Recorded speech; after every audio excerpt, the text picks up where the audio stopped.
morning. Everybody can get seated. Good morning.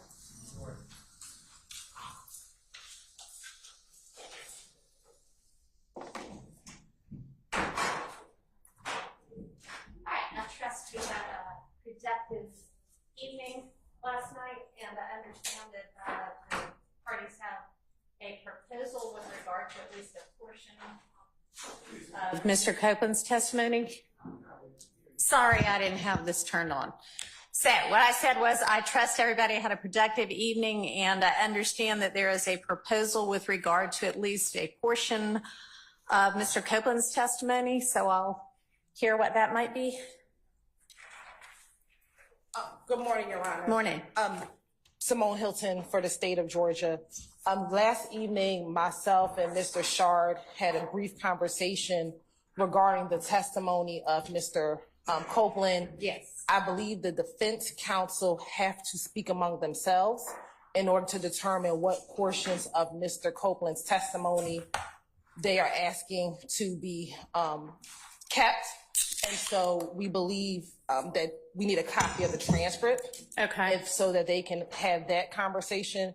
Once defense counsel has that conversation, then they'll speak with the state about their proposals and we can move forward from there, Your Honor. All right. So I don't believe that I think we have the 7th available. I don't know that we have the 11th and 12th yet, but I think we've reached out this morning to Ms. Weaver, the court reporter, and I know she has some other people working with her as well. So we'll endeavor to get that to y'all as soon as possible. And she's been pretty fast with the turnaround.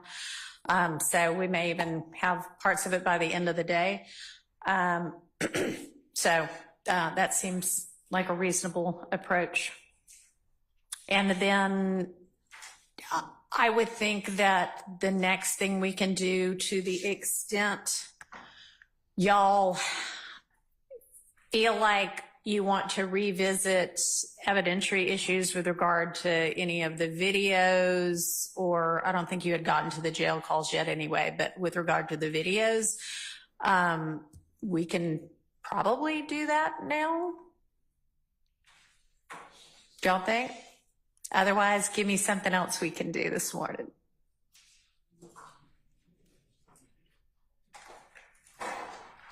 Yes, we can do that. If you can, we just need to get that material very quickly to the office. I mean, to the courtroom. All right. Send somebody to go do that, please.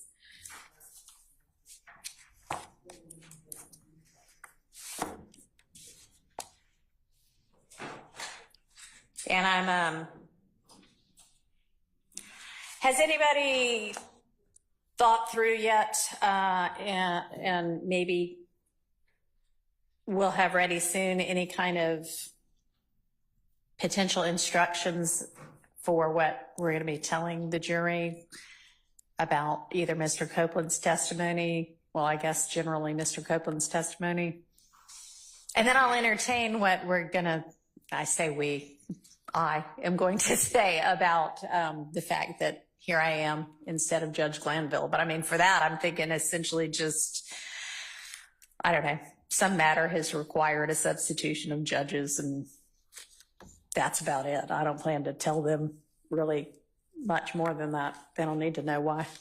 Your Honor, given the conversation Ms. Hilton had with the defense last night, in that some of them may be seeking to have some portions of it kept, depending on the court's decisions regarding our respective positions, I don't think we can craft at this point. For instance, if we decided, everybody said, let's just keep it, then we would just keep it, understanding that's likely not going to be the case until we know the respective positions and the court's ruling on that. I don't think we could endeavor to craft it. Yeah, that may be true.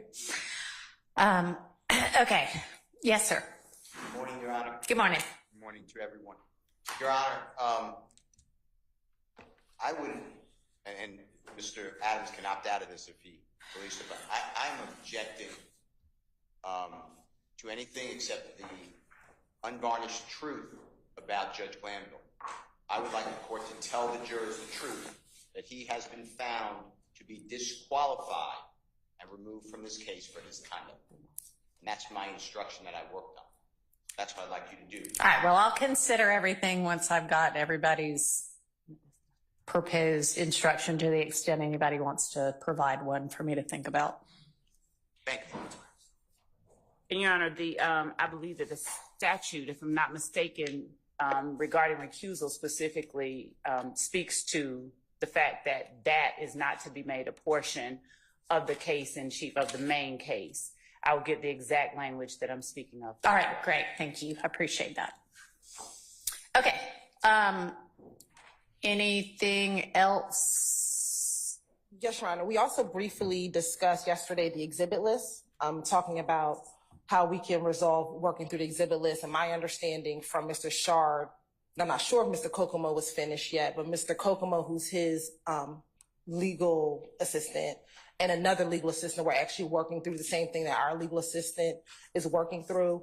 And our hope is, hopefully the court will be okay with this. By next Wednesday, our legal assistant would have gone through every video to assure we have all of the correct exhibits. But it's taking time because she's literally watching every single time we're in court. I'm not okay with waiting until next Wednesday. I mean, I'm hoping, and it may be a false hope, but I'm hoping that we'll have a jury back with us by next Wednesday. So that needs to accelerate. Okay, we will work on accelerating that list to get it to the court. But I believe that they're working on it as well. Well, they need to accelerate as well if their thought was next Wednesday. I mean, like, I'm thinking this Friday, okay? Which is the day after tomorrow. All right, with regard to, and you're talking about the videos of his testimony, right? Or are you talking about? No, and I'm sorry, I should have been clear. To confirm what exhibits have been admitted and not admitted. That's what we've been working on. No, that's the giant list of the giant list of exhibits. Yeah, that's fine. That can be next Wednesday. Okay. That's not that urgent. As long as we've got that correct by the end of the trial, that's all that really matters. Yes, Your Honor. For that. I thought you meant Mr. Copeland's testimony. No, Okay. Your Honor. All right. My misunderstanding then. Okay. All right. So with regard to the video interviews of Mr. Copeland, I suspect there are parts of those that the state knows they intend to be using or suspects very strongly they probably need to be using. So can we either come to some form of an agreement about evidentiary rulings that were already made, and or let's figure out what I need to do again? Yes, Your Honor. I believe after we had the initial arguments regarding some of the redactions, some of the redactions we did concede on. So once I get that list, I can let the Well, I've already seen those with regard to a couple of things, but I haven't gone through. I mean, I was looking at, for the transcripts I had, the arguments that y'all had already presented, and I saw that there were maybe like a couple, I don't know which, I can't remember right offhand which dates I've already looked at, but there didn't seem to be that many that y'all just conceded. Seemed like y'all argued and needed a ruling for most things. But what I'm saying is, having argued it once and having gotten a ruling from a judge who knows what he's doing, whether y'all like him right now or not, do I need to re-listen to each argument and make my own determination, or can y'all agree that, hey, you know, the law, regardless of us arguing our various sides, the law probably is this and we're okay with that ruling? We believe out of them, we believe, and I'm sorry, Your Honor. Go ahead.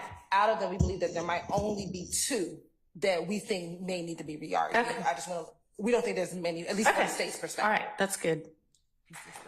Your Honor, I'm speaking for myself. Yesterday, we received a transcript that was a transcript of an ex parte meeting that occurred on Friday. Right, this is the before one. the Monday. Sorry, just so that we're clear for the record purposes. This is the transcript I gave y'all at the end of yesterday that reflects Ms. Love had said, oh, yeah, we had, and in court on the record, but ex parte discussion that led to the Monday, June 10th ex parte. So that's what you're talking about? Let me be more artful. Yes. Okay. We were made aware, leading to the recusal of Judge Glanville, that there was an ex parte meeting that occurred on June 10th, Monday, June 10th. We were not told by the state, we're not told by the judge that had occurred. We found out about it, luckily, and by happenstance. We then demanded a transcript. We complained about said ex parte, inappropriate ex parte meeting. At no point, when the court finally acknowledged that there was an ex parte meeting that occurred on Monday, June 10th, at no point did the court or the state at that point acknowledge, oh, by the way, there was another ex parte meeting that occurred on June 7th. We sat there after finding out about one ex parte meeting and having to drag the truth out. We sat there and the state and their co-conspirator, the trial court, were silent about the first ex parte meeting that happened on June 7th. What happened in that meeting on June 7th? The state went in and disparaged defense counsel. The state, with no one else there, trashed a fellow member of the bar, Mr. Melnick, trashed another fellow member of the bar, Caleb Bumpus, presumed the guilt of all these individuals, including my client, Shannon Stillwell, and all but accused myself and Mr. Steele of being co-conspirators in this YSL enterprise. And the judge agreed. And the judge said in this ex parte meeting, yes, I've observed these things.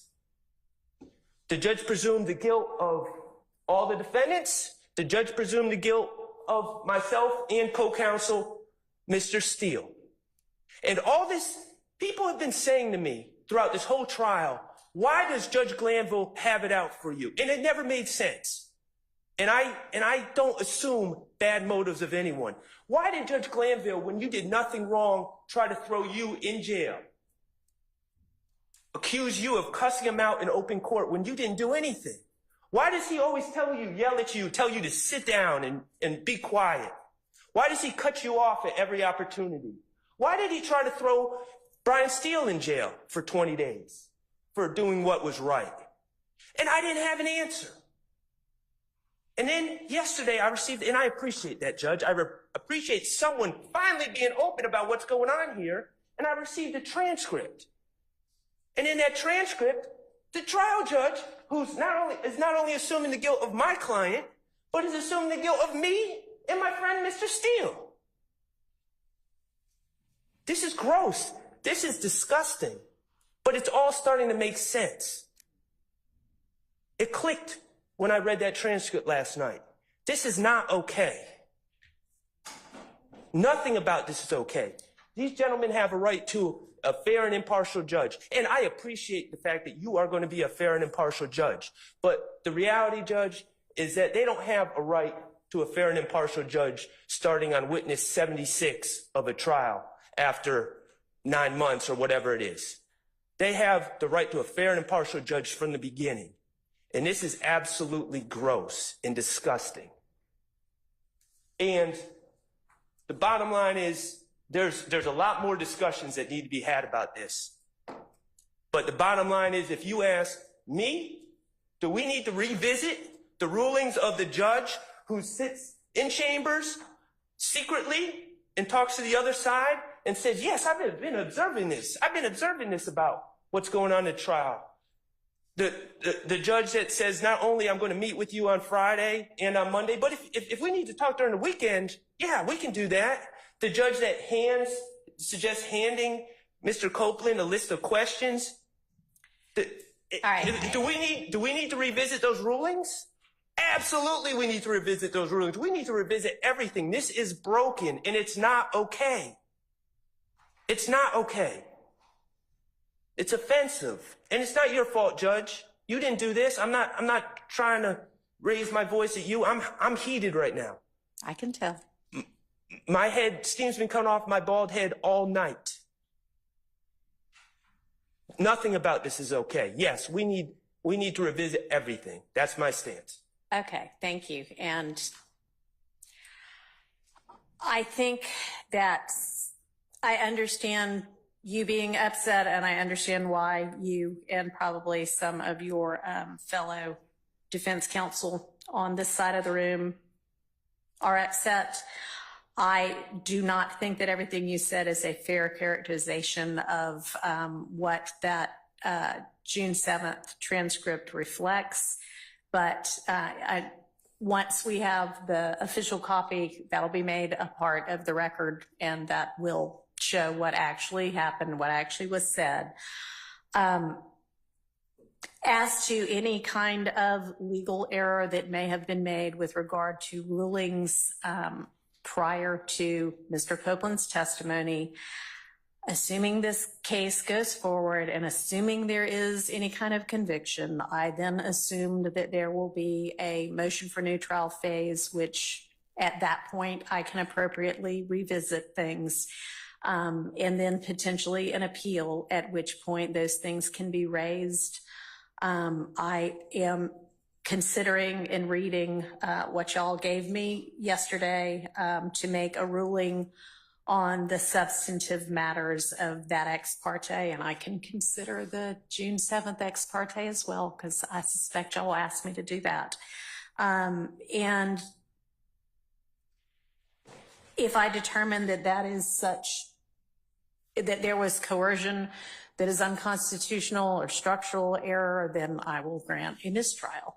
If not, then the case will move forward and we can consider again all of the evidentiary rulings with regard to the videos and audios that might be used with Mr. Copeland, because that's the witness that we are on the stand with right now. I would, and I know this is hard to do, but I would like for everybody to try to take some deep breaths and move forward professionally. A lot of what y'all are talking about doesn't make it any easier, but it happened a month ago. I know tempers flared all around, but we need to move forward with this in whatever way it's going to move forward in a calm and professional manner, okay? So then with regard to what we need to do evidentially, I guess I will need to hear from the state as to what y'all think it's very likely for you to be using while you're examining Mr. Copeland, and then I will entertain evidentiary objections, responses, and we'll consider what's coming in. Thank you, Your Honor, and we're getting that ready as we speak to present to the court. And I'd also like to thank Your Honor for the reminder regarding professionalism. I was going to ask that the court require that we all adhere to that. Being called co-conspirators is not something that I would expect to have heard, no more than I would expect to level a assertion that Mr. Sharp is a defendant. So I'd ask that that all sides be required to adhere to the court's admonition. Okay, well, again, the transcript will reflect what was actually said in there, and there are some allegations that if I were an attorney and it were leveled against me, I mean, I am an attorney, but you know what I mean, practicing in a case, I would be a little hot under the collar as well. Y'all had potentially legitimate concerns. I don't honestly at this point right now need to rehash all of that. But the reminder is to everybody, okay? And I mean, I've said it, so let's act accordingly. Ron, Yes, sir. I can address the court briefly. I filed a supplement to the Mr. Kendrick's motion for a mistrial this morning.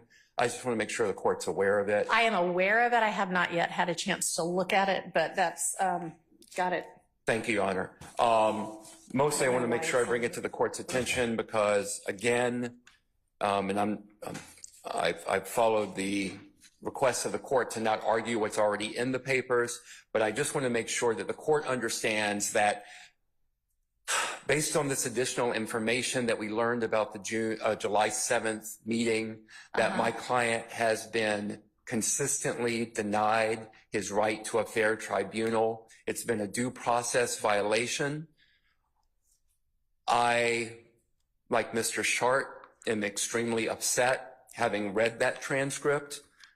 Myself and my fellow outside agitators over here, I assume that they are upset as well. And I don't think, honestly, I don't think that that reference was to anybody who is a member of the bar. I think that there have been times in this case where members of the public are in the courtroom, which they are, of course, entitled to be, but communicating in ways that are not appropriate. well, you know, the problem, Your Honor, is that since this was an ex parte meeting that should probably have never taken place, you were not there, I was not there, my fellow outside agitators weren't there, we don't have a video of it, so I have no idea specifically if that was not referred to us. We don't know, do we? We don't know. And what I do know is that I have been arguing with people for 18 months that Chief Judge Glanville was doing his best, that he was trying to rule to the best of his ability based on the evidence and the law before him, and now I have been made to look like an idiot. So well, I do not believe that this trial should continue, Your Honor. I understand. Thank you. I'll take your supplement under consideration. Like I say, I haven't, obviously you just filed it and I haven't had a chance to look at it yet, but I will consider that in the overall context of the motion I was already considering. And, you know, I don't know that everybody's not going to want to come up here and do their 5 minutes of how outraged they are. If y'all feel like you need to get it off your chest, come on. Now's the time. Okay, I got one more thing to say there. And then I'll sit down. Okay. And I don't believe that this is performative outrage, Your Honor. I mean, I don't either. Okay. I don't either. I already said I understand. In July of 2023, after months of me complaining about late discovery from the state, which should have been produced in December of 2022, when another terabyte or so tranche of discovery was produced to us, I begged Chief Judge Glanville to put a hard deadline on the discovery being produced from the state. He refused to do so. And you know what Judge Glanville's response to me was when I will tell you. I will tell you what his response was. If this was a civil trial, I would keep this out. But since this is a criminal trial, it's coming in. If this was a civil trial, if it was about money, I would keep it out. But since it's only about Mr. Kendrick's life, that last part obviously wasn't in there. But if this is a civil trial, I would keep it out. I've been a civil litigator for 25 years. I agree that if it was a civil trial, it would be kept out. What I'm shocked by, and I'm new to criminal, what I'm shocked by is that the standard would not be higher in a criminal trial. But what did I say to people? Chief Judge Glanville is doing his best. He is doing his best. And now, again, I don't even know what to say to my client, Your Honor. All right. Well, you know.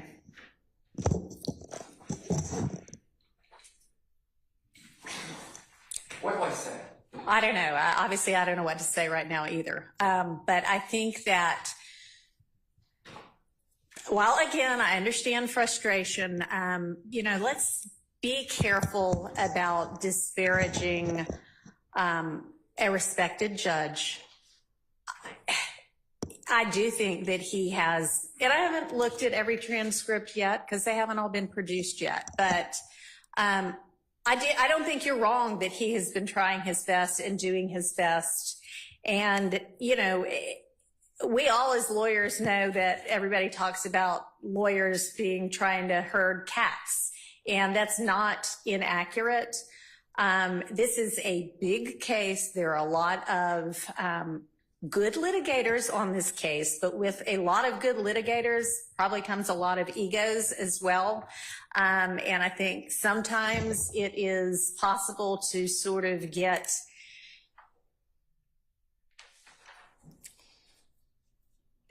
so enamored of your position and of winning a point that you are focused more on that than on backing down and taking a breath and being amenable to hear what the other side is saying. And hell, that's true in our whole society right now. Should have said hell, but y'all, I mean, You're all right. Those were not my words. Those were Chief Judge Blando's words. If this was a civil trial. Well, I don't know why it was. I don't know what evidence you were talking about. I'm sure there have been evidentiary rulings that have been frustrating to both sides. I will look at the two transcripts and I will make a ruling. And again, I don't think that the characterizations are exactly accurate, but I'll consider it all in context and I'll make a ruling. Thank you. All right. Anybody else, or can we move on to evidence? Mr. Steele.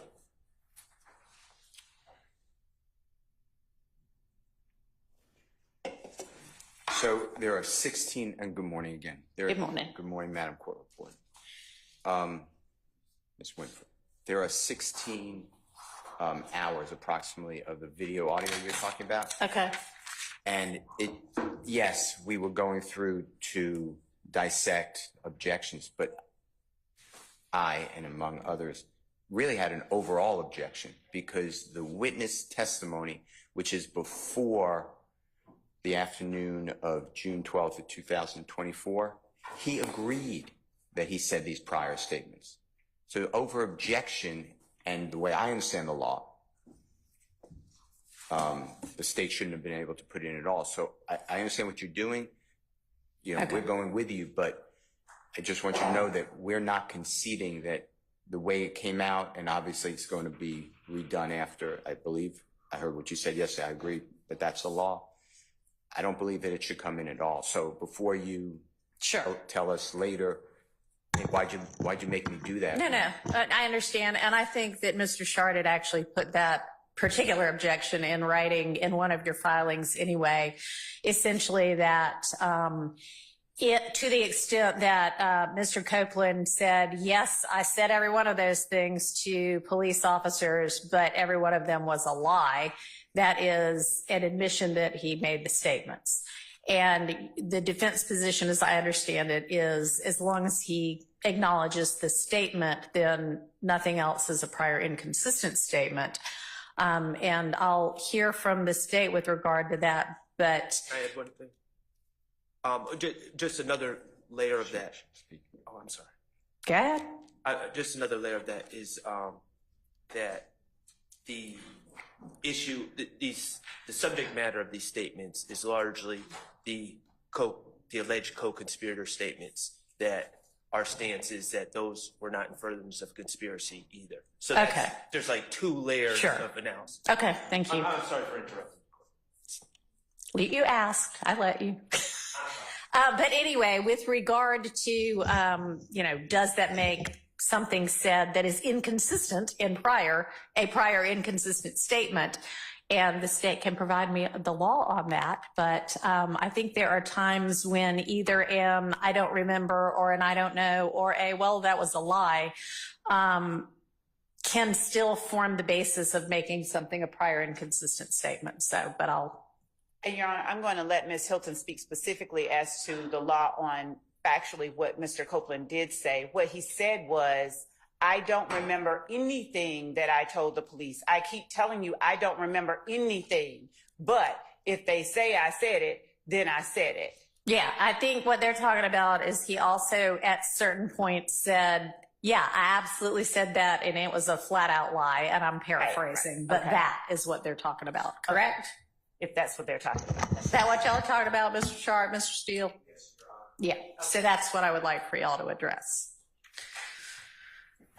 Your Honor, we believe based on two positions, OCGA 24-6-621, which be impeachment by contradiction, as well as a prior inconsistent statement,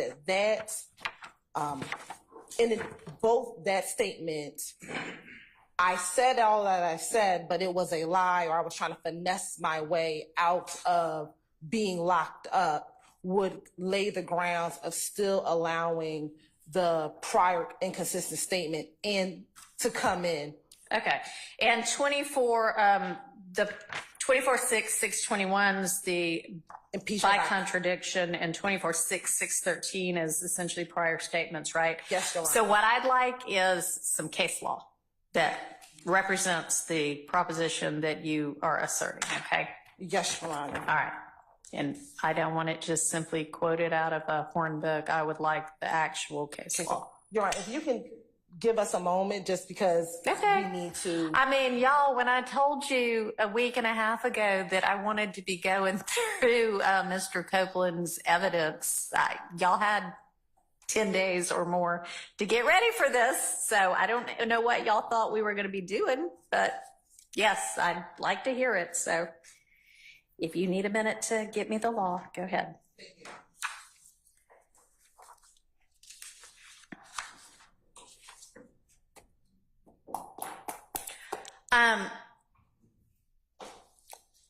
Is there, we can also do this portion after lunch and do something else right now, because I don't know that we all need to sit in court and do our research.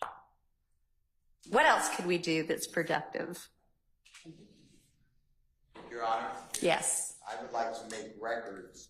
The Honorable Attorney John Melnick is under subpoena. He's in your courthouse, to my knowledge, or to my belief. Okay. To my belief. If your court thinks that's good use of time, he is going to, I believe, take to task the statements of Lawyer Love. All right. Well, tell me why that matters, because what may have been the actual truth and what Miss Love and or Miss Hilton perceived and therefore caused them to want to speak to the court ex parte or not, don't really have to be the same thing. And I don't know that it matters whether what they thought was true was actually true. So objectively, he will go through the emails for the court that were misrepresented by Lawyer Love. He will then, I'm making a record, God forbid there's an appeal as well as for your consideration in this case going forward about calling Judge Glanville as a witness, that he spoke with Lawyer Love. She knew that he represented Mr. Copeland. Lawyer Love said that she did not know that he had denied representing him, Mr. Copeland. That Mr. Copeland had denied that Mr. Melnick represented him. No, Lawyer Love stated that John Melnick had previously denied representing Mr. Copeland to Judge Glanville. And that goes to the heart of why is there a ex parte meeting in the first place, because I don't know why there was, but Judge Krause I've objected to it.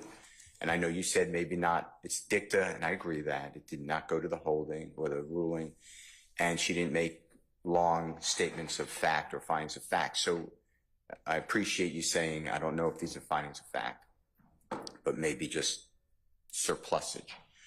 But if that meeting is the way Judge Krause found, and there is a Honorable Superior Court judge who made that ruling that's cemented in our case, that, I forget the line, but something like it was maybe it should have been done in open court, but the substance may have been proper, something to that effect. If it was done in open court, I would have been able to be there to question Mr. Copeland. I would have been able to be, because the Judge Glanville said, do you want to be, you have questions for your lawyer, the state, or me? If I was there, I assume he would have said, or Mr. Steele. And then people were asking him questions. They were discussing his testimony. Those are things that we had a material right to be present for. So the point I'm trying to make. Okay, well, I'm going to make a substantive ruling with regard to that, and I don't know how Mr. Melnick is going to add to that. I mean, it is clear to me from reading that June 7th transcript that the questions they had about whether Mr. Melnick represented Mr. Copeland were not, is he literally counsel for Mr. Copeland right now? I mean, they knew he was that because Ms. Hilton said when Mr. Copeland asked to talk to Ms. Hilton outside of the courtroom, and they were about to talk, Mr. Melnick either was there or appeared, and Ms. Hilton said, oh, you seem to want to talk to him, so I will let y'all talk privately, which if she didn't think Mr. Melnick were representing Mr. Copeland, wouldn't have done. I mean, there would have been no reason for her to do that. I think that it is clear in context that what they meant by, we've got questions about whether he's representing Mr. Copeland is, and they said it, we have questions about whether he is representing Mr. Copeland's best interests, which as a lawyer, you are always supposed to do for your client. So I don't think they meant literally, has he entered an appearance for Mr. Copeland, or has he represented to us and to the outside world that he is counsel for Mr. Copeland? It was, is he really acting in the best interest of Mr. Copeland? That's what they said they wanted to research and then meet with, or potentially meet with Judge Glanville about. On the 10th, Lawyer Love said John Melnick, the Honorable John Melnick, stated that he was not representing Mr. Copeland. And Mr. Melnick said that is just a flat-out misrepresentation of conversation. Okay, well. So I just want to get the record straight, because Georgia law, and I gave you these cases in a footnote, Georgia law right now, and I know I'm very familiar with this Honorable Court's very in-depth knowledge of the law. So right now, it's if the court finds, this court finds, or an appellate court, that Mr. Williams et al. Had a right to be present, that's at a critical stage of proceeding, it's over. The case, no one looks at prejudice. But the two cases that came out in April, one of them may have been in January, but I cited them in the footnote of my motion to just educate the court. Well, if it's there, I could give it to him, but yes, it's there. That's fine, I'll jot it down. But the Georgia courts are saying that is the law now, but we are interested in whether that is wrong. Okay. And we need to show prejudice. Okay. With regard to, like federal. Give me the cases and what. Step back. Okay. But so I want to make a record of showing it was prejudicial because there were knowing misrepresentations to even have a auspices of a meeting with the judge. Okay, well. And I'm not agreeing. I'm not sure if I follow you though, with regard to, I need to establish that Mr. Melnick was in fact counsel for Mr. Copeland, because even in the June 10th ex parte meeting, Ms. Bumpus was there as stand-in counsel for Mr. Melnick, because apparently Mr. Melnick had said he had a pre-scheduled vacation or something like that, which everybody knew about on Friday or before Friday. And they were saying, you know, how can he actually be representing him, i.e. the best interest, if he's off on vacation when this critically important thing for Mr. Copeland is going on. But here's his standing counsel, Ms. Bumpus. So they understood that technically, at least, Mr. Melnick was representing Mr. Copeland. So, I mean, that's, I can take judicial notice of that to the extent I need to. I'm inarticulate then, because Mr. Melnick, I believe, is going to have testimony before your court for you to judge credibility. Okay. That what was said out of the mouth of the two prosecutors, Hilton, Love, are not true. There's no emails to back up what Love says. Ms. Hilton, there's not this Mr. Copeland, I need to speak with the DA.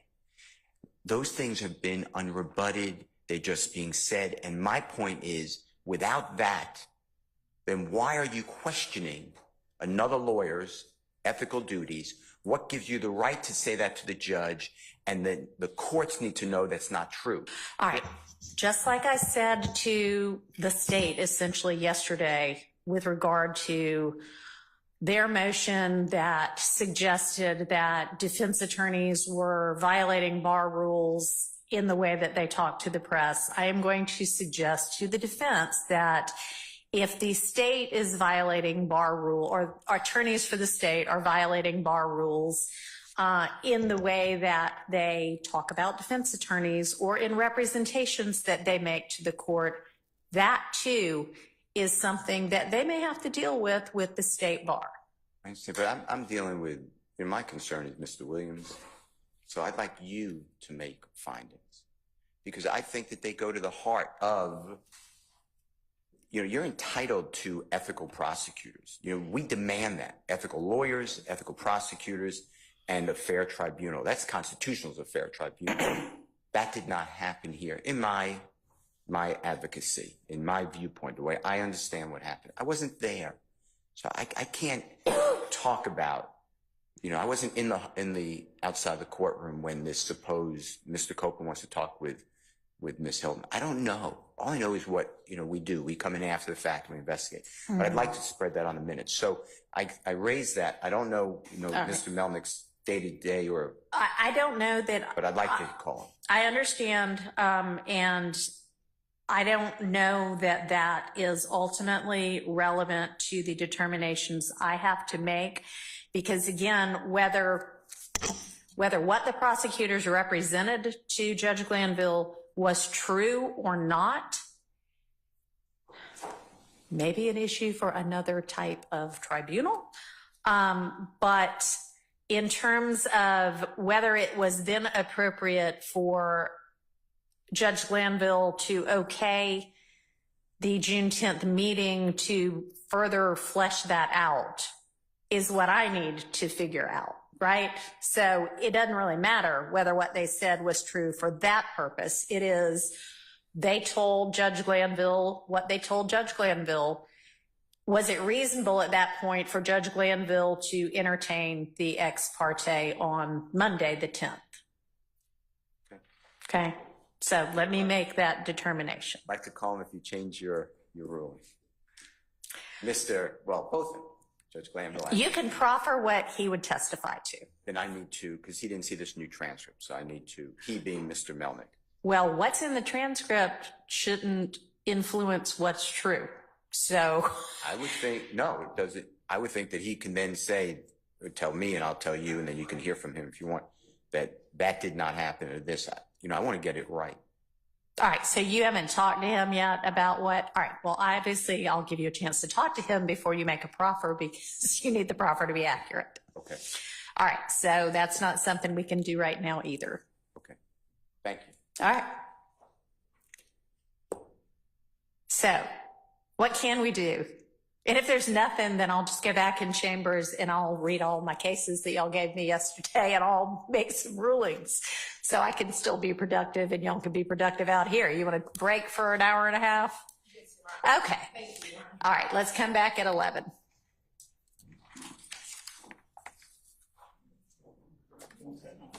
Does the court mind that we stay in here? Doesn't matter to me.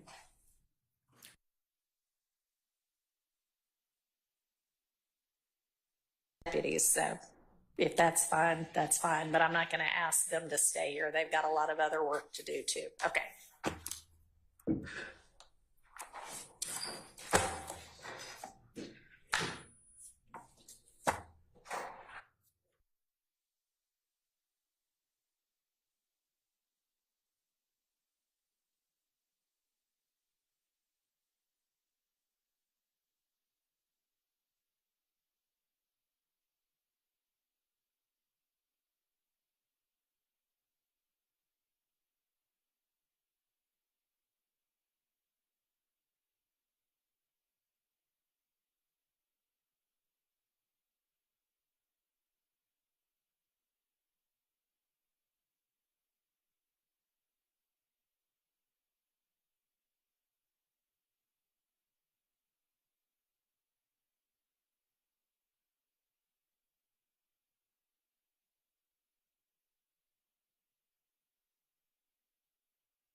case law about your direct question regarding the prior inconsistent statement and whether or not the fact that Mr. Copeland said, I said it, but I lied, if that would be grounds to, would that still be considered a prior inconsistent statement? And Your Honor, I have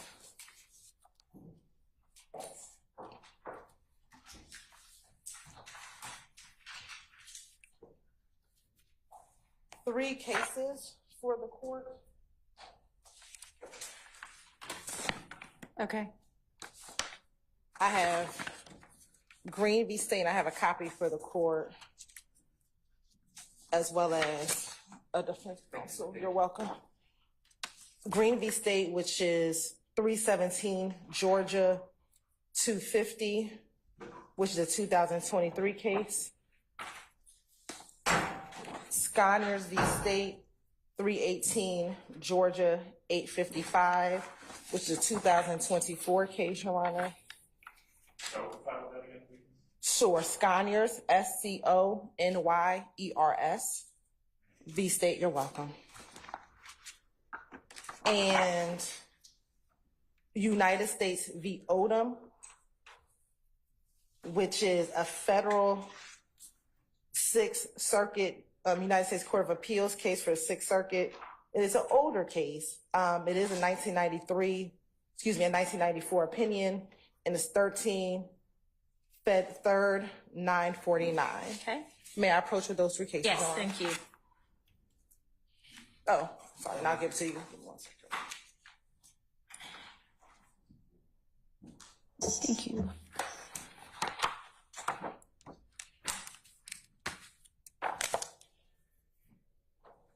I gave you green already, Mr. Warren. I gave you green already. Which one did I give you? Okay, you're welcome.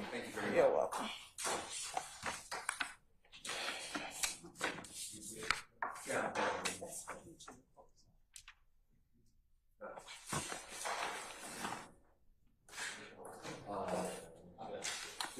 All right, so Green seems to say that if you say you don't remember, that's a sufficient foundation. Is there, and that's the only one I've looked at so far, is there one that says, if you say, yeah, that was a total lie? Yeah, so that's also in green, Your Honor. Okay. So if you look at page 5 of the opinion, Your Honor, about the 4th paragraph down in the facts of that case, Your Honor, it says, during the course of their investigation, officers interviewed Corey Milton, who said that he knew Green had a green Camry, that Green told him that a cracker bucked, I shot him, and that it was not Baba, Hill's nickname, who shot someone. The state played this recorded statement interview for the jury at trial. However, before the interview was played, Milton testified that he did not remember an interview or Green telling him about a murder, stating, I be getting high, I don't know. After a break, Milton testified that he did remember telling law enforcement lies to try to get out of trouble and that he would say anything. Okay. Milton further testified that the investigators brought up his criminal record, including a federal conviction and state charges that were dismissed, and that during the conversation about Green, Milton was looking for help with his case. Okay. And those facts are analogous to what Mr. Copeland has said so far on the stand, that he was just trying to finesse his way to get out of trouble, that he said those things, but they were all a lie. And here, our Supreme Court in Green said a witness's failure to remember making a All right, so hang on. You're talking too fast for the court reporter to take it down because you're reading. Sorry. And then where are you reading from? Now I'm on page 7, Your Honor, Division 3. Okay. And when the court, the analysis is a witness's failure to remember making a statement may provide the foundation for offering extrinsic evidence to prove the statement was made. They cite London v. State, which is 308 Georgia 63 at 66, pages 66 through 67. They further cite Bridgewater, which is 309 Georgia at Penn site 887. Which cited defendants denied recollection of making a statement, provided sufficient foundation for the state to present extrinsic evidence of the statement. Here, the state laid the foundation for the admission of the recorded interview when it asked Milton twice if he recalled making the statement, and Milton responded first that he could not recall making the statement, and then that he did recall but had lied. Okay. And so that is green. And we also have Scaniers that discusses primarily that the state does not now have to go through every single inconsistency. Okay. But that we can now, the flat out denial of that statement, Your Honor, allows us to move forward in playing the entirety of the statement, Your Honor, without going into further details. That's kind of our summation of Scaniers. All right. And then Odom, Your Honor, is a federal case on the same point as the Green case, Your Right, Honor. thank you. Appreciate it. Counter law, counter position from any of the defense attorneys? Your Honor, I'm gonna let someone that's better than me respond, like Max Sharp or someone. But I just want to state that the foundational element for this argument doesn't even exist, because we don't know what Mr. Copeland has testified to. I mean, everything he testified to after the 12th is void. You mean we don't know what he is going to testify to? Well, we certainly don't, because we... Right. No, I mean, I don't think anybody disagrees with that. Okay. But what I said was, let's go ahead and things that we think are very likely to still be an issue, given what he may testify to, let's go ahead and try to, hash out the admissibility of. So true. Yes, he may get up there. Who knows what he's going to say? But yeah, I mean, he would have to say something that would give a foundation in order for it. But assuming that he testifies generally in the same way that he did before, which was, according to y'all, and I've seen some of it, that was a complete lie, then we will face this, and so let's figure out what the... So we're guessing at what he may say based on what he said. Right, because I am trying to get prepared ahead of time instead of having to do all of this while we have the jury. So yes, absolutely. Thank you. Okay. And if for anything, I do remember that there were at least 2 full days of testimony from the 10th to the 12th. And it's the state's remembrance that the I lied started early in his testimony. So, Okay. but we can. Thank you. Deal with that as well. And with regard to that, the court reporter has said that she probably, what did she say, Ms. Hurstfield? You talked to her, I didn't. She is working on the transcripts of Mr. Copeland's testimony, and she said by either late today or tomorrow morning, she should have, I believe it's June 10th. June 11th, and then would be working on June 12th, shortly thereafter. And do we already have June 10th, or did he testify at all on June 10th? He testified on June 10th, 11th, and all of the 12th. And did he take the stand? He took the stand at least on June 7th, right? Took the stand. I asked Okay. 3 questions in that. All right. So do we already have the 10th somewhere? We'll figure that out. But anyway, it should all be forthcoming soon. Okay, Mr. Steele. Your Honor, I don't think that the state's cases, from what I heard, I did not read them, I just heard the discussion, are what we're looking for, because those cases are, I don't remember, or I was on drugs, or I don't recall, but I found a case, it is pre the new evidence code. Okay, so hang on just a second. So I didn't know, that y'all didn't, it's fine if y'all don't have copies of it, but you have the site to it. But looking at it, it does actually look like, in addition to saying, I don't remember, reading right from the case, he says, Milton testified that he did not remember an interview or Green telling him about a murder, stating, quote, I'd be getting high, I don't know.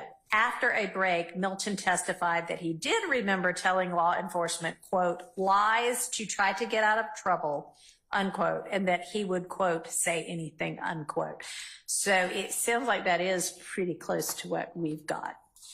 Well, okay, maybe I have to study it, but I found a case. Now, my understanding of 24-6-613 is it did not change much of our former evidence code. So I'm about to give you a case Okay. from 2011, but it is obviously, if you disagree with that, then it should have no application if it doesn't carry forward. All right, so you just said 623? 24-6-613, if I said Okay. 23, I meant prior inconsistent statement. Okay. That's what the state is traveling under that. Yeah. And then prior or impeached testimony or Right. testimony by contradiction. So I found this case, if you don't mind pulling up, Okay. or I can email it. Johnson, Johnsson versus State. Your Honor, it's 289 Georgia at 106. It's Division 3. And that is 709 Southeast 2D 768 2011. And I think that it's on point bad for Mr. Williams, but it says Okay. over objection to trial, but we just follow the law. So over objection, the trial court allowed the prosecutor to play the entire tape of an out-of-court police interview of a witness for the state. Johnson urges that the particular statements made during that interview, which were inculpatory of Johnson, were inadmissible as prior inconsistent statements because the witness had admitted making them, but testified that he lied to the police. Then it says, however, the fact that the witness admits that he or she made the prior inconsistent pre-trial statement does not render it inadmissible. We have rejected that assertion that a prior inconsistent statement is admissible only if the witness denies making the prior statement, but not if he simply disputes the truth of the earlier statement. There is no such denial requirement under, and again, it's I don't want to mislead the court, it's under the former Right. 24-983. Then I looked at Cummings, which is cited, which is Cummings versus State, which is 280 Georgia, 831. It's in Division 3. It's a 2000. Now we're way back in 2006. That is actually helpful. It does not support the situation that we have here. In that case, let's see, Division 3. Yeah, so it looks like in that case, he just like refuses to answer whatsoever. Exactly, which Okay. is really obviously, saying I don't remember, I don't recall, I don't, I may have said something. Those things trigger a prior inconsistent statement. I thought that's what the Green case is that I have to study that the state just cited. But I wanted to bring to your attention that language that I just gave you out of Johnson, I thought right on point and bad for my position, but we just tell the truth. So I want to arm you with it. But then we always look back. We're always taught to look back on the cases cited, and that former case doesn't promote that position. So it appears to me, and I'm just looking at Cummings right now too, but so it looks like the defendants, appellants now at, the appellate stage are saying, hey, a prior inconsistent statement is admissible only if I deny making the statement, not if I simply say it wasn't true.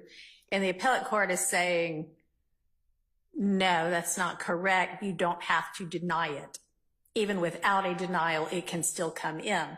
That does not mean the flip is true, that the other part, not simply if he disputes the truth, is not a way to get it in. I agree. So I mean, you can take a look at Green, but Green seems pretty on all fours. So I'm thinking unless I hear something that either overrules Green or causes me to severely question Green, Green controls. And whether he says, I don't remember, whether he says, I never made the statement, or whether he says, yes, I made the statement, but it was a total lie, all three of those, it appears under our current state of the law, would permit then the introduction of prior inconsistent statements under 613.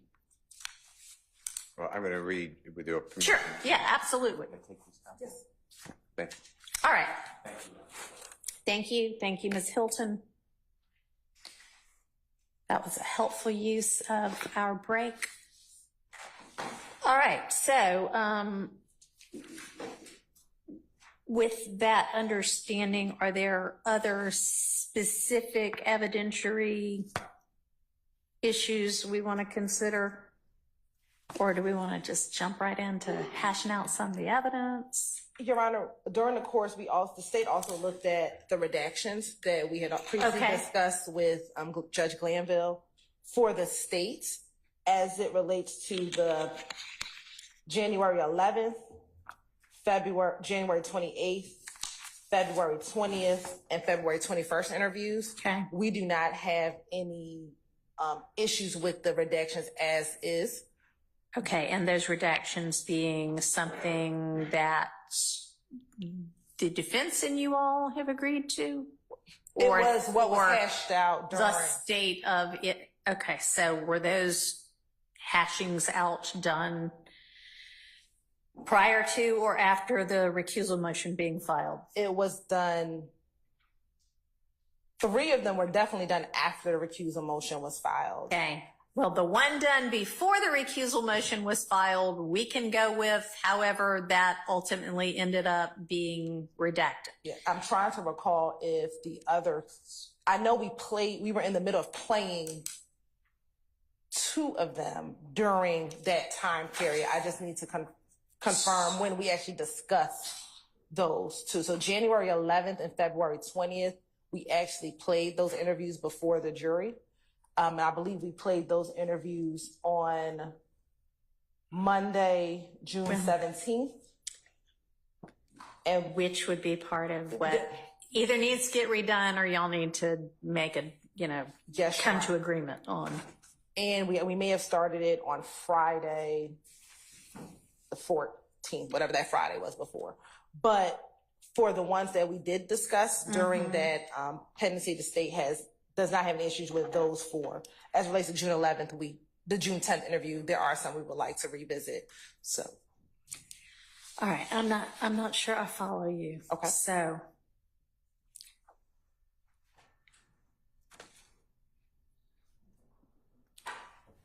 what you say you want to revisit? So I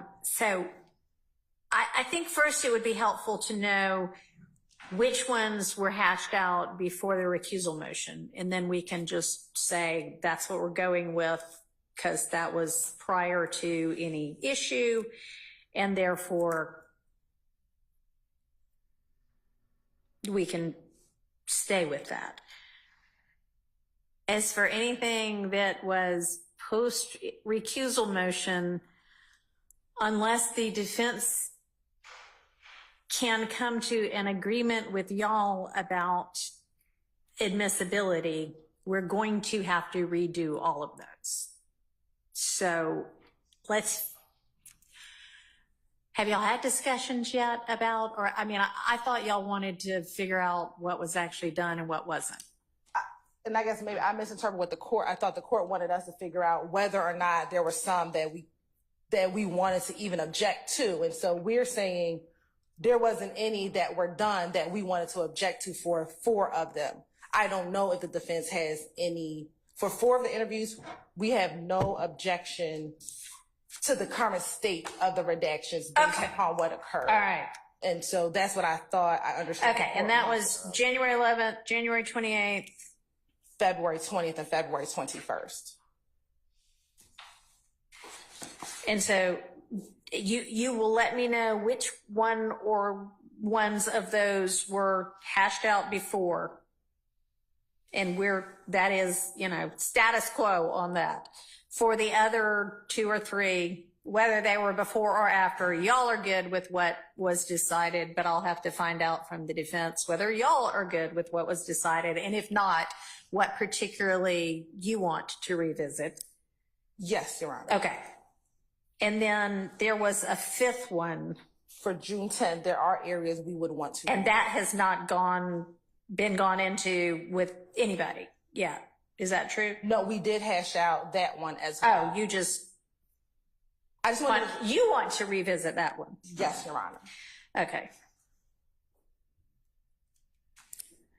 Okay. All right, can anybody from the defense give me anything close to definitive about whether y'all are good or want to revisit the evidentiary determinations made as to any of those?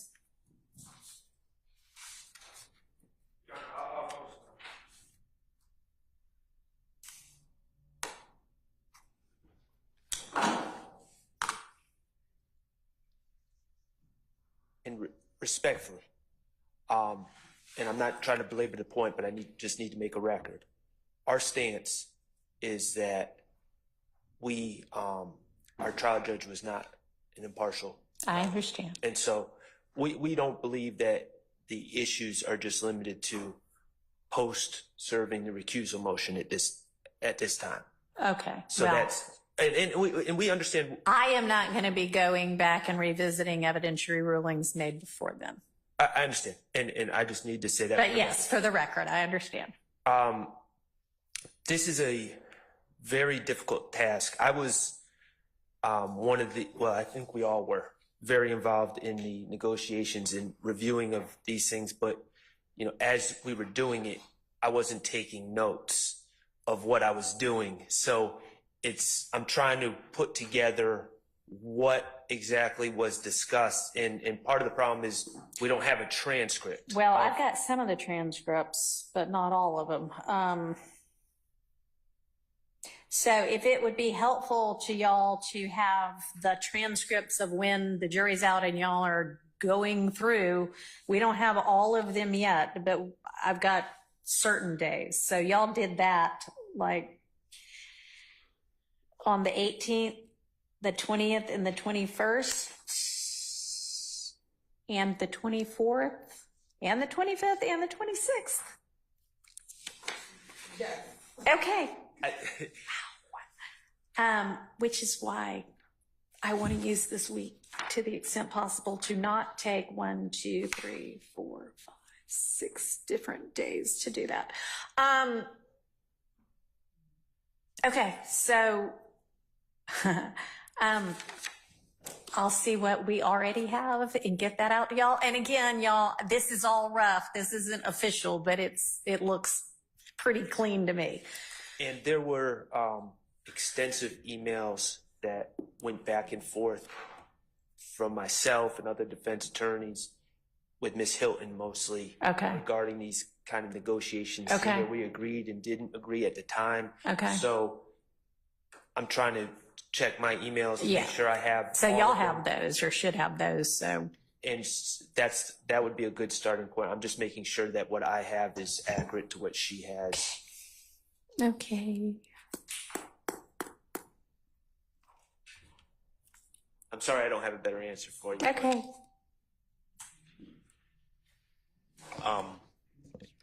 Keith Adams on behalf of Mr. Williams. Let me kind of echo what Mr. Sharp just said. It wasn't very involved, and I'll be candid with the court. I have several boxes, and one of those boxes contains my notes. It got to the point where Ms. Hilton and I were kind of back and forth in court on the day of and sending emails. I don't have those with me.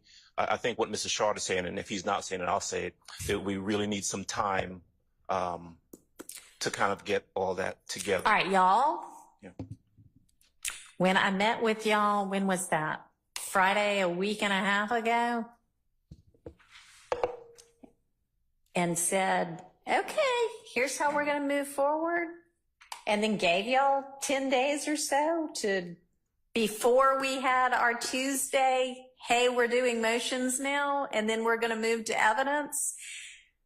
Y'all should have used that 10 days to be doing this, because we literally talked at that time about we're going to need to go back through some of Mr. Copeland's evidence, and we're certainly going to have to reach what hadn't been reached before. So I know I can't reverse this all back to 10 or 11 or 12 days ago and have y'all then make better use of your time up until now. But y'all, that's what I meant when I said we're going to be doing the evidence this week. So y'all may have a really long night tonight. I do not want tomorrow to be as unproductive as today. And yes, it will help when you have transcripts. And so to the extent I can, will get transcripts out to you as I get them.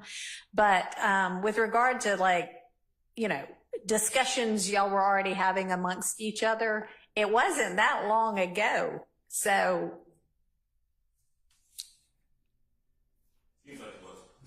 Okay. All right. So how about another witness? If we can't work on Mr. Copeland right now, is there some other witness that we know is going to also have a lot of evidence that is going to be contentious? Mr. Zachary. Sorry, Mr. Zachary. Your Honor, Mr. Zachary, there are other witnesses. Okay. We've not gone over. Well, we have turned over the statements that Mr. Zachary has made. All right. To the police that we intend, if necessary, to use for impeachment purposes. Okay. There have been no motions in limine regarding any portions of those statements, as we don't know what, Mr. Zachary has not yet testified. And, we would hope that he be truthful and consistent, but we don't know what he's going to do. Okay. So for a whole lot of this, I mean, y'all can't really, let's assume that he testifies. Let's assume for everybody who there might be impeachment or other evidentially challenging evidence out there, that they are going to testify in a way that is going to force y'all or permit y'all to use whatever it is. And then the other party assume, well, let me look at all of this is going to come in if I don't object. What do I think I have a legitimate objection to? And then bring that to me. And I know it'll all be hypothetical right now, but that's what motions in limine are. As to evidentiary issues we think are likely to come up at trial. And then we will go ahead and hash those out. So yes, obviously it's a contingent ruling. But if y'all, as the defense, have Mr. Zachary's statements and have taken a look at them and know what you think is going to be potentially objectionable, if y'all want to give me those statements, make those objections, I'll hear a response, and then we can try to get through that. That would be great. And would the court, is the court asking for a copy of each of his statements? Because we can't provide that. Yeah, because I mean, I'm going to need those if I'm going to make rulings. So yes. And I know in this day and age, almost everything is a video statement. I also know that for Mr. Copeland, when y'all were litigating the evidentiary issues, you had transcripts available, and that would be immensely helpful. It is a whole lot faster because a lot of the statements aren't going to be anything anybody has an issue with, or you're going to have agreed that's not relevant, it's going out. If you can say that's on page 7, lines whatever, I can go right to that instead of listening through 5 minutes of that before I get to page 7. So I would love transcripts to the extent we have them. And then, of course, if in court I need to, for a particular reason, watch and listen to the video that is the relevant, cogent part, I, of course, will. But as to, a 5-hour video when there are 20 minutes that are really at issue, if we can hone in on the 20 minutes via a transcript, that would be ideal. Okay, so is anybody ready to go on Mr. Zachary?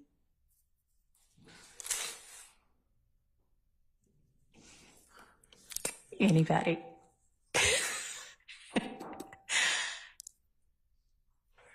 Does everybody have Mr. Zachary's statements? Yes. Okay. I'll take the hit here. They do keep sending you up here to be the one. That's okay. I'll take the hit. So there are thousands and thousands of pages, and probably thousands and thousands of pages of transcripts. So we have a digital copy. I'm sure someone has the full discovery here, but we all have printed out copies of his statements. I know my copy Y'all has. are all old like me, and you like paper. Yeah, and because we have our notes on the paper too, and so Yeah. I didn't know that Zachary's statements were going to be on the agenda for today, so Yeah. I didn't bring the transcripts with all my Yeah, notes. I mean, they shouldn't have been on the agenda because Kenneth Copeland was the agenda today, but, Understood. okay, yeah, I hear you, you're not ready, but you can be ready soon. So when you say thousands of pages, you mean period or thousands of pages for Mr. Zachary? Mr. Zachary, to my recollection, has at least two, I believe maybe three statements. Okay. And I'm estimating here, I would say a total of about 9 hours of Okay. talking. All right.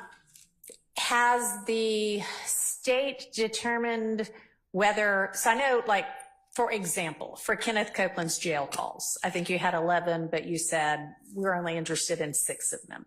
Have y'all done that type of winnowing for Mr. Zachary and other witnesses that you're going to be getting to soon? We have been, not entirely winnowed, as the court said, down. We have identified jail calls of particular, not witnesses, but defendants that we intended to use. And when the court says particular witnesses, I mean, Mr. Zachary is a witness, right? but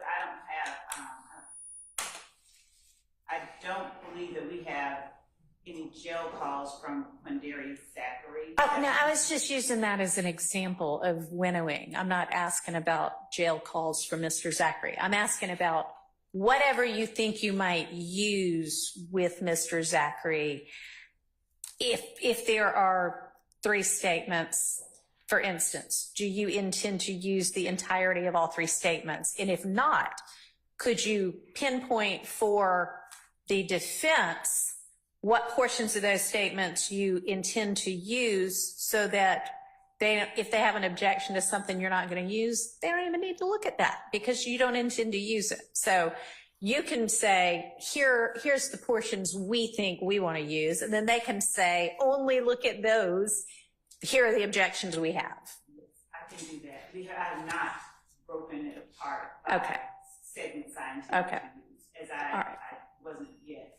At him. I don't know when he's going to come in, but all right. So as a part of all of the work y'all are going to be doing before the 5th, that's going to be part of what you need to do. And not just for him, just so that No, yeah, for everybody, for your next 30 witnesses, and then for your next 30 after that. And so if, not trying to tell the court how to use the court's time, but if during. I'm open to suggestions since what I've come up with so far isn't working. What I can do, what we can do as a prosecution team, over the next, however amount of time the court wishes to allow us, is to identify with respect to each of the witnesses that are co-conspirators. I know that there are several. We can, and that it will be coming up in the next batch of 30 witnesses. So we can identify, just to the court and the defense, those people, and begin looking at the portions of their statements, their respective statements, that we would anticipate needing to use, as opposed to using the whole thing. Okay. And so we should be able, over whatever amount of time the court gives us from here forward today, to go through and come back today with a chunk of statements for each of those people. Okay. If not all of them. Okay. Some of them. I like what I'm hearing there, that by the end of today, she have done that for all of them. Yes, I like that. Judge, Yes. I said it, so You did say it. You know, there we go. But I not overshot. You might have overshot. All right. Well, hey, if you can even do it for one, that'll give us something to work on. And I thought you said you could do that before the end of today. Okay. So anyone, are we ready on anything right now?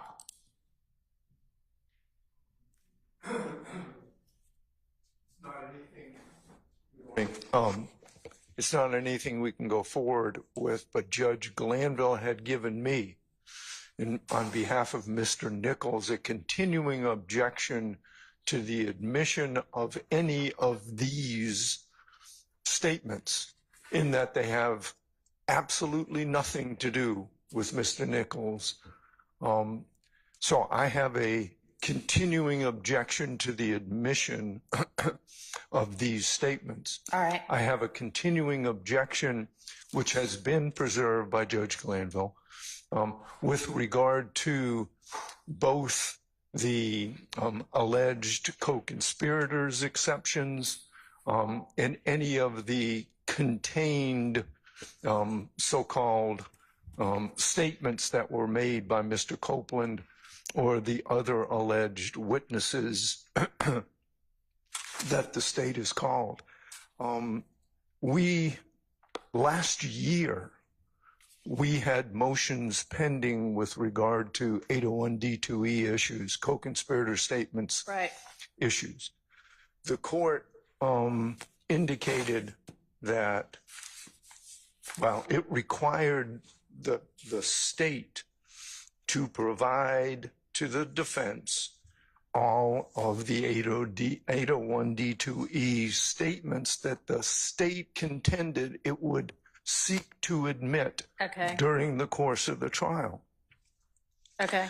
That notice was filed on or about by the state on or about, excuse me, November 3rd of last year, obviously.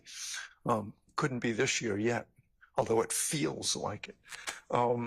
That state's supplement to state's motion to introduce co-conspirator statements and notice of intent to introduce the same, they only noticed three statements. So anything else that they do now after a year, after 19 months, after a specific motion, after specific requests by every single defendant so that we could hash this out. A year ago, they gave us three. So I'm going to object to any other alleged co-conspirator statements that the state seeks to admit under 801D2E. Okay, understood. So I want to get that on the record.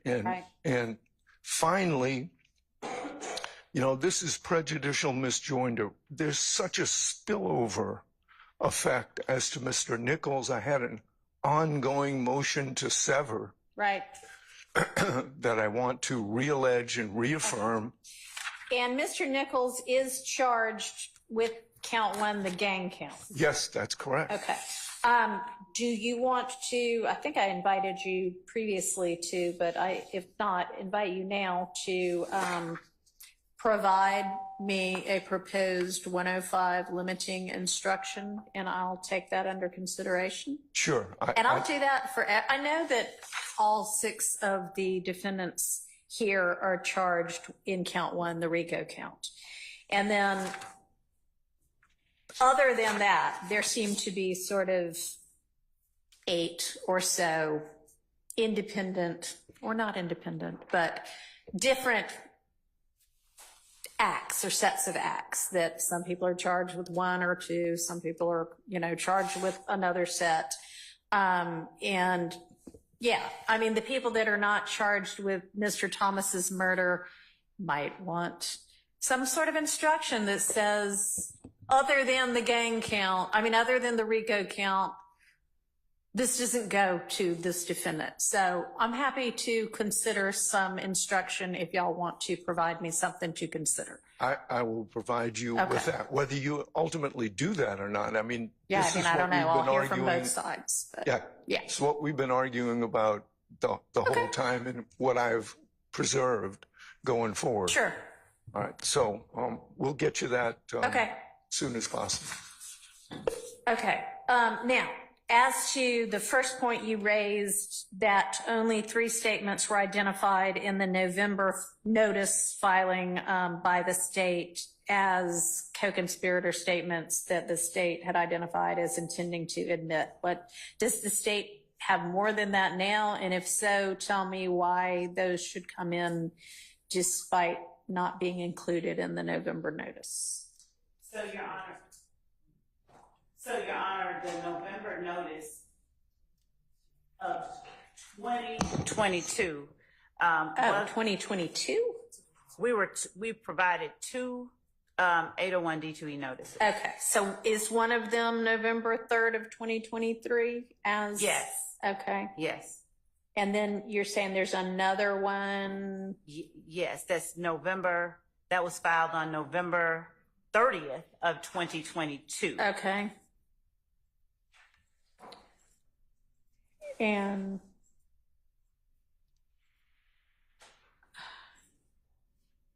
give me just a second, Laura.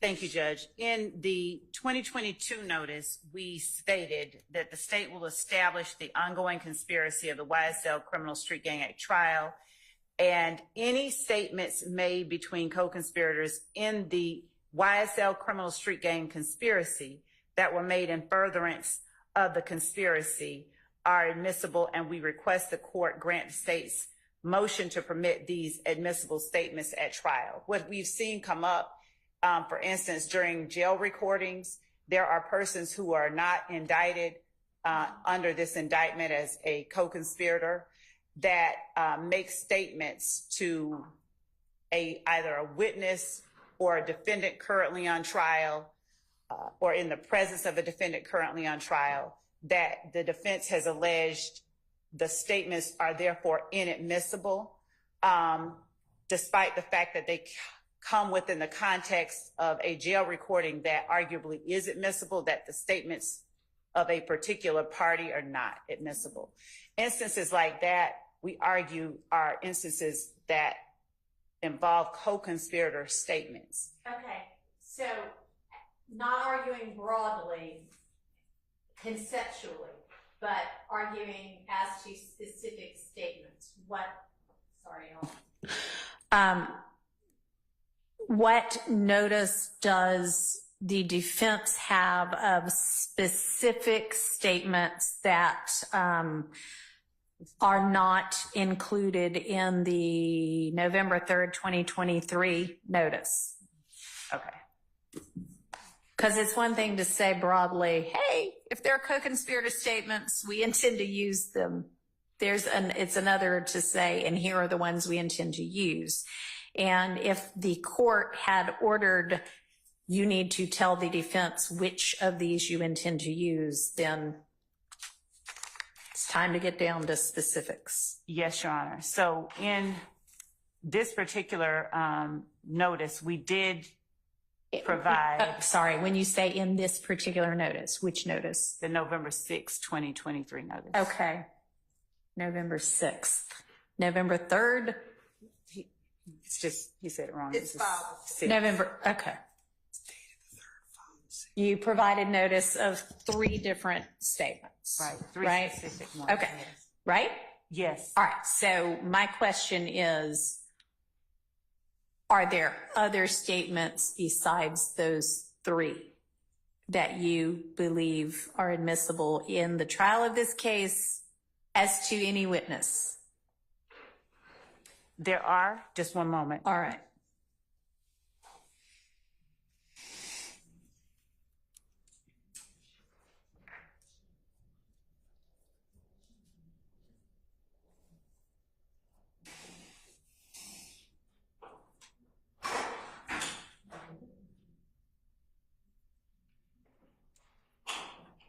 And so that we are clear, because there's a difference of opinion. So does the court mean out of all of the jail recordings, out of all of the wiretap recordings, out of any recording that we had, which of those contain arguably co-conspirator statements? Yes. There are many. There are many that are included in the... All right. I have yet to find the notice that y'all are talking about. The November 6th one? We can send it to Because the y'all, court. there are a lot of filings We can in send this it to the court. case. Can you But just download and send it to Ms. Percifield has saved it for me somewhere, but there are already a lot of things in our file also. So, We'll send it to the court and to counsel for defense. Laura, what's it called? Where do I find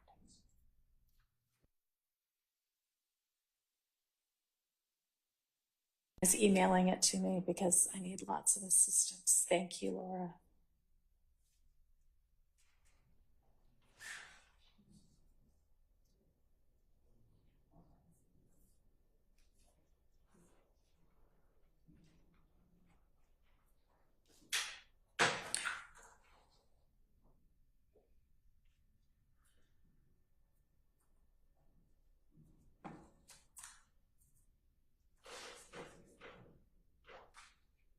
And so was there an order at some point or a direction from the judge to tell the defense which statements you believed to be co-conspirator statements that led to this supplement?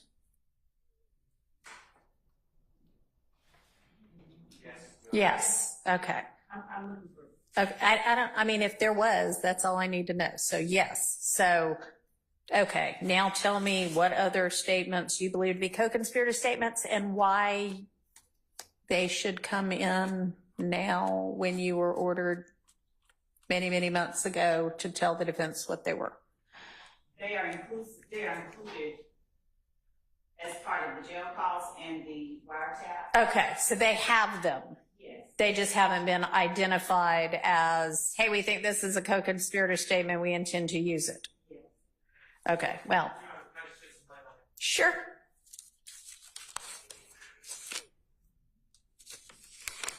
Well, I mean, I shouldn't say sure. Sure, you can try to, whether you're successful or not, I don't know. I understood.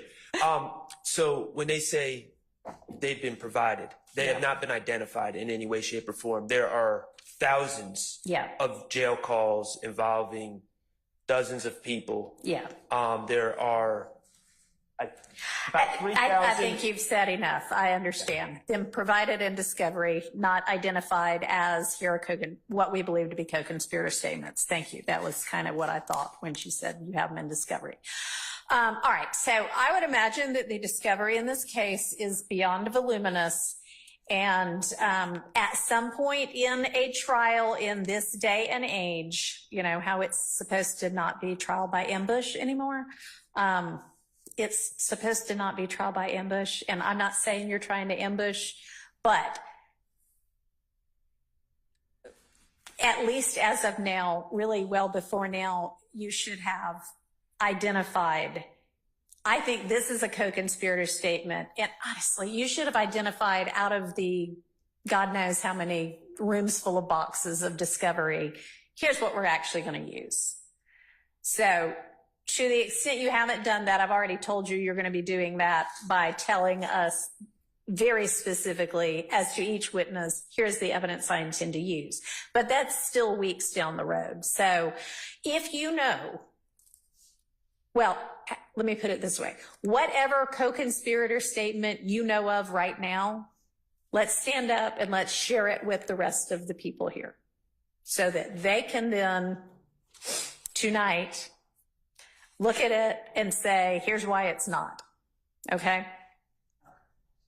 And for anything that you don't know of right now, you need to go home tonight and huddle together and figure out what else there might be. And I will consider whether I'm going to let that in or not. And then if I do, potentially, we'll have to hear as to each of the alleged co-conspirators why it is that you either have or can establish through admissible evidence that they are in fact a co-conspirator, or not in fact. That'll be for the jury to determine, but there's a preponderance from which I can determine. Okay? All right, so who do you know of right now? Your Honor, hold on 1 second. Okay. She said, give me 1 second. But yeah, I mean, I know it's a big courtroom and there are a lot of us, so we all need to try to remember to speak into the mics. So maybe the state can, and you're pretty loud, Miss Love, but maybe pull that mic down so it's a little closer to all of y'all.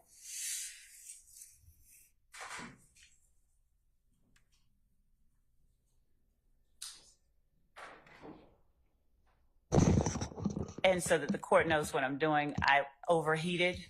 And so I had to wait. By which you mean your laptop overheated. I do mean my laptop. Okay. And I was because I've told y'all not to overheat anymore. So that's what's happening.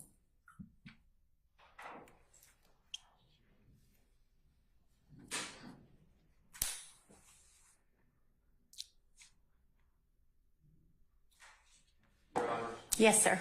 While she's waiting for that to Sure. come up, could I just briefly address a side issue? Sure. When we met for the status conference, I Yes. believe Mr. Harvey asked you if if you would support us when other judges try to I drag recall us in. that. And you know what? Immediately thereafter, that very night, a federal judge reached out to me and said, "Oh, I'd like Mr. Harvey for trial." And I said, "No, you can't have him." So Thank you so much, Yeah, Your Honor. mhm. But one thing that wasn't clear, or maybe I misunderstood it. You talked about when we say take a 1 week break, that if someone wants to call you in for motions, perhaps they can do that. So you were referencing that week last week where we were out and why we weren't working to prepare for this. Right. I was being called into court all over the state of Georgia, Sure, I'd imagine. and maybe that was my fault because I wasn't clear whether you would support us if I told those judges, no, I'm in trial.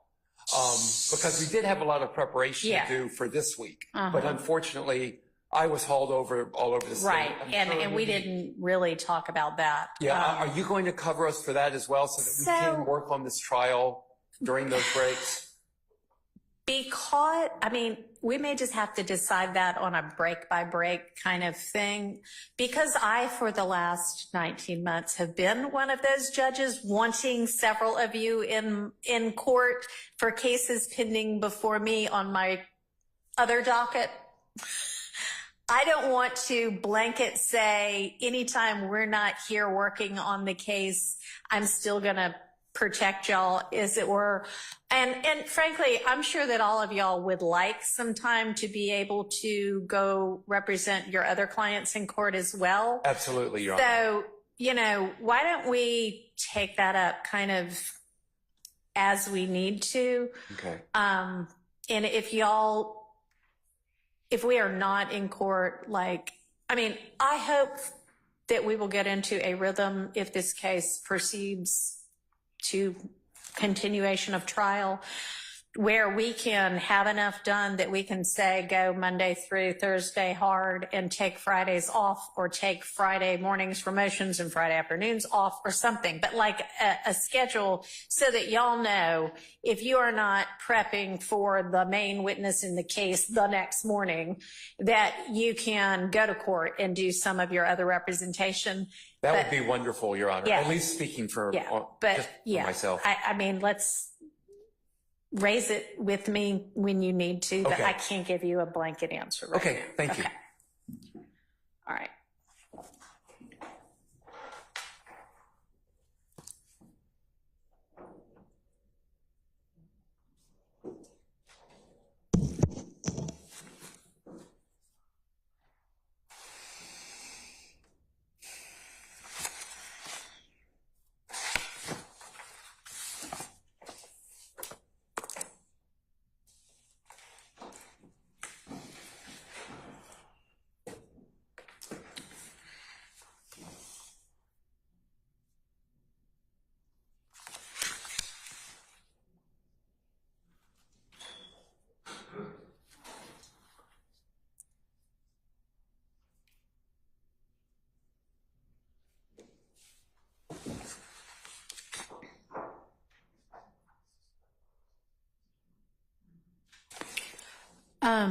How long are you going to need? 2 minutes, 10 minutes, 1 minute? Okay.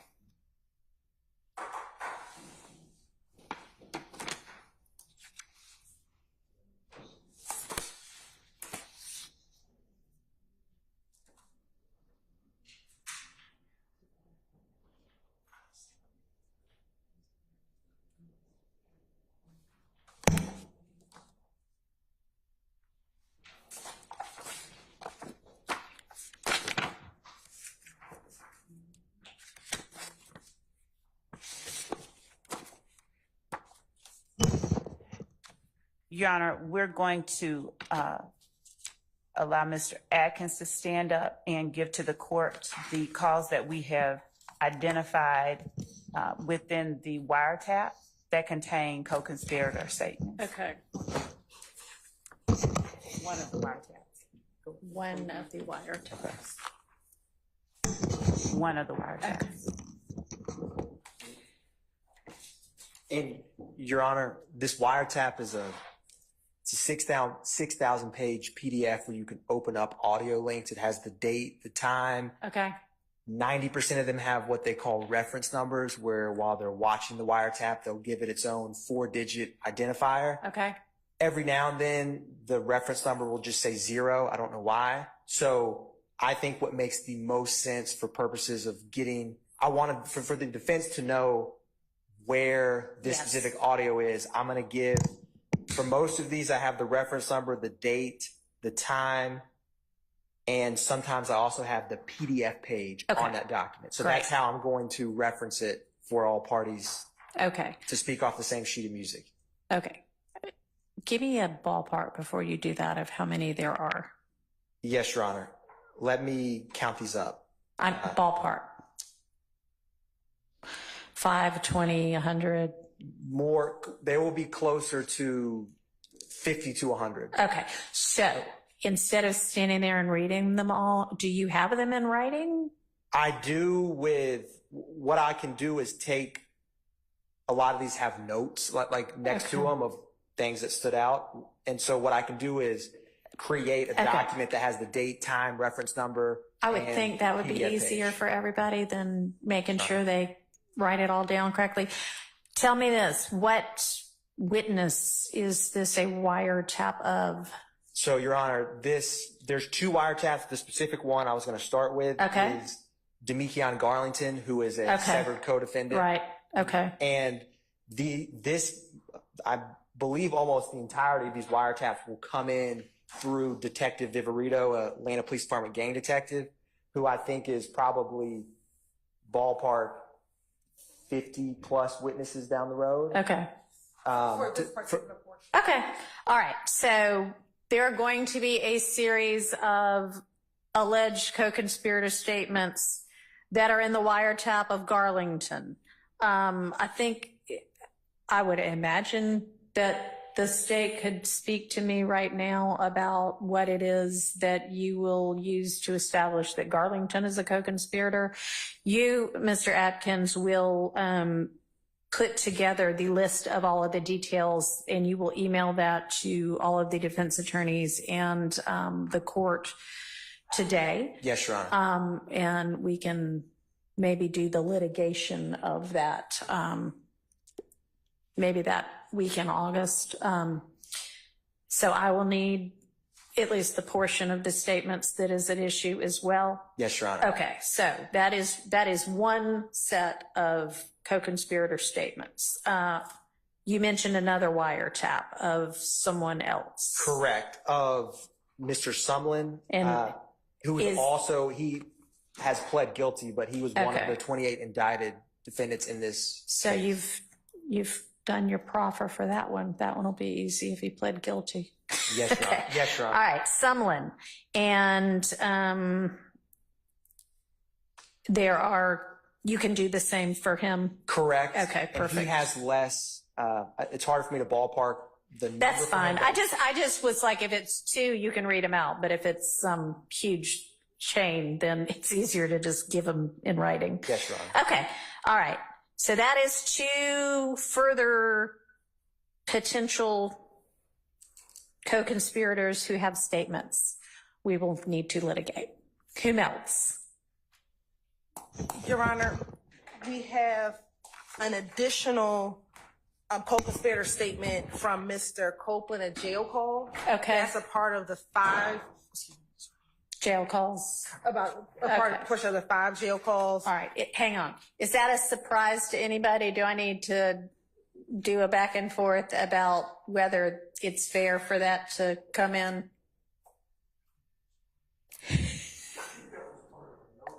Okay, that was part of the notice, so that one's good. I don't think it's a part of the notice, but They don't think that was part of the notice, but they're willing For y'all to say that's good. But there was just a portion of that call that the defense objected to, but we can talk about that. Okay, and all right, but y'all have already been litigating that, so I'm going to call that one good in terms of notice. Whom else?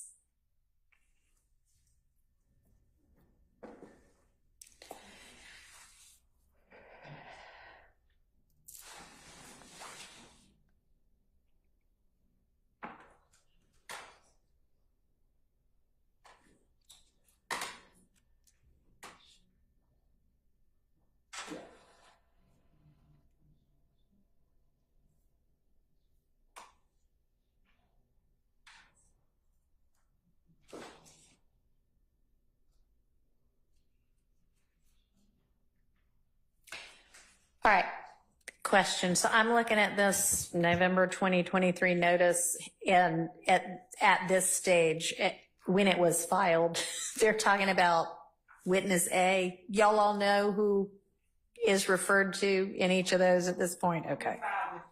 Okay. We filed a supplement that wasn't filed. We gave to them. Okay. Witness A. All right.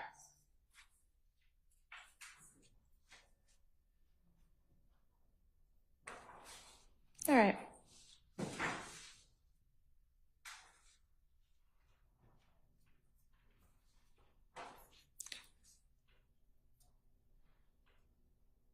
Can you provide to this judge whatever that supplement was so that I know? Thank you.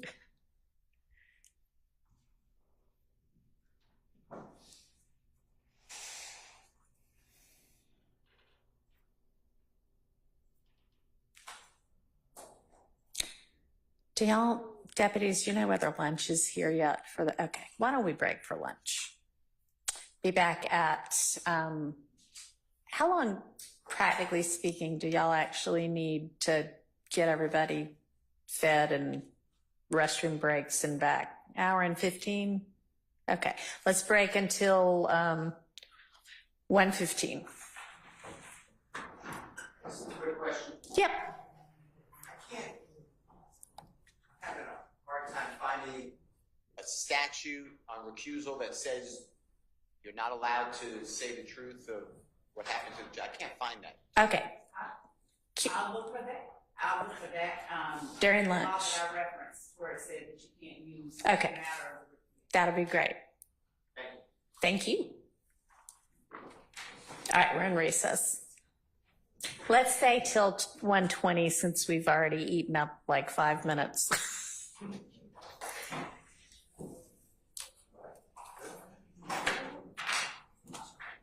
And Your Honor, are we looking for, I apologize for.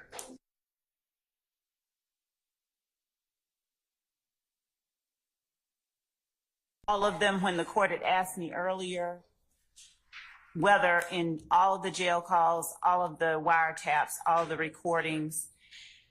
Yes, at this stage of the game, we need to give notice to the defense of every potential co-conspirator statement. And if in the afternoon you can do essentially what Mr. Atkins just did, it's going to be this set of statements, you know, and we'll give you the details of where to find it later. That's fine. But yeah, it's going to be this witness, that witness, and the other witness in these statements as to each of them. Yes, because A, they need to know at this point, and B, we need to know what we need to litigate at this point. Okay. So yes, thank you. All right, in recess.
All right, good afternoon. Hope everybody had a good lunch.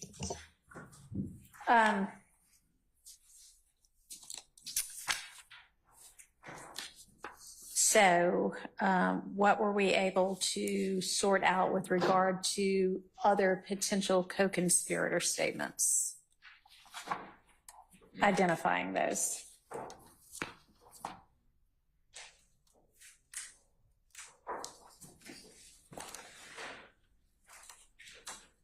Your Honor, we have a list of potential ones. Okay. Sort of a broader universe.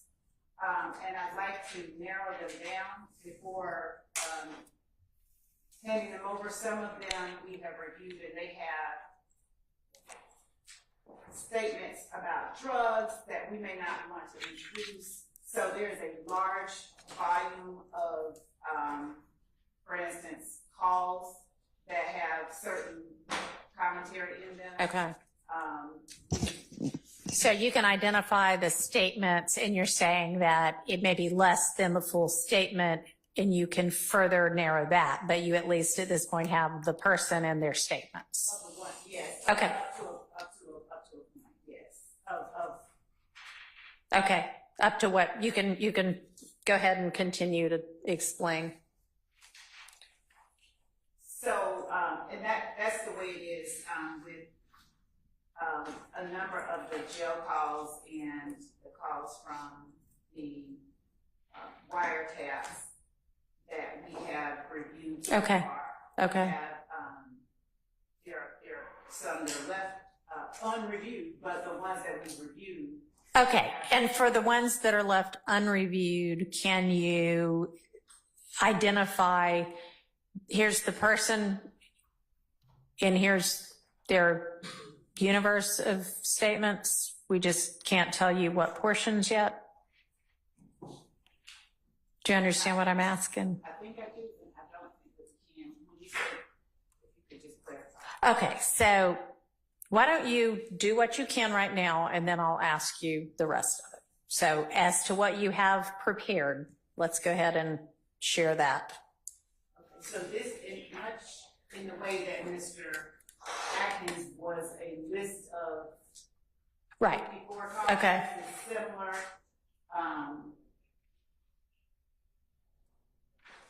It contains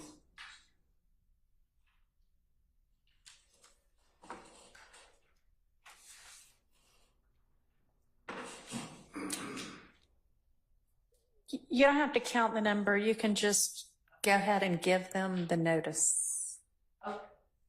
Is it something that you have like a written list? So yes, it's an internal list of notes Okay. and calls that are identified. Okay. So what I can do is provide to them just the calls that are identified. Okay. So do you want to do that in writing? Yes. Okay. So do you want, could you at least in court identify the witnesses?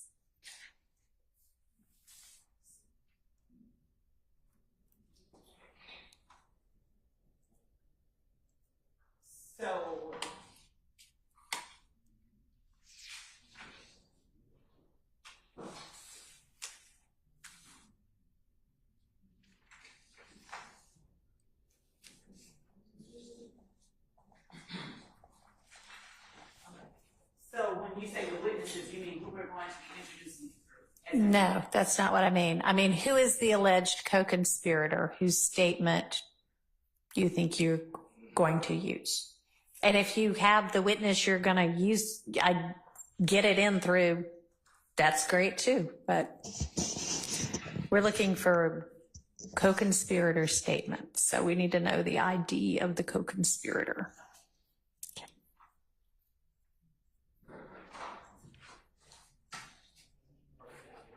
So mainly the ones from the Garlington wiretap are the ones that are identified in a majority. That's the ones that we have the majority of. The remaining jail calls that we've identified, they are jail calls of Diamante Kendrick, Martinez Arnold, Shannon Jackson, all of whom are actual defendants who either are currently in trial or who have pled, and Marvius Nichols.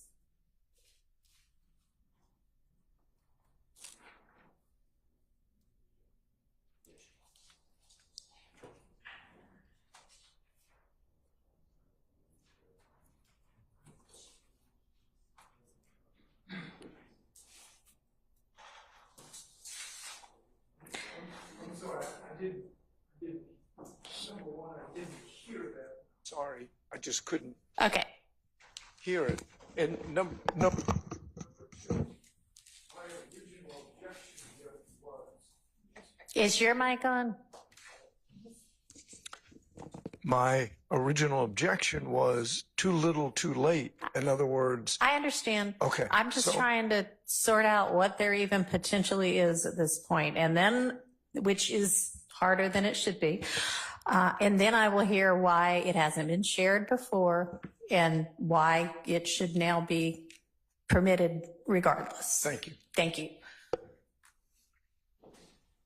So can you say those for people again louder so Mr. Harvey can hear? Yes, Your Honor. The jail calls, the jail calls of the persons that I have in my hand that we're reviewing are jail calls of people who are currently on trial or who were on trial and entered a plea. Okay. So I don't think that that counts for what Mr.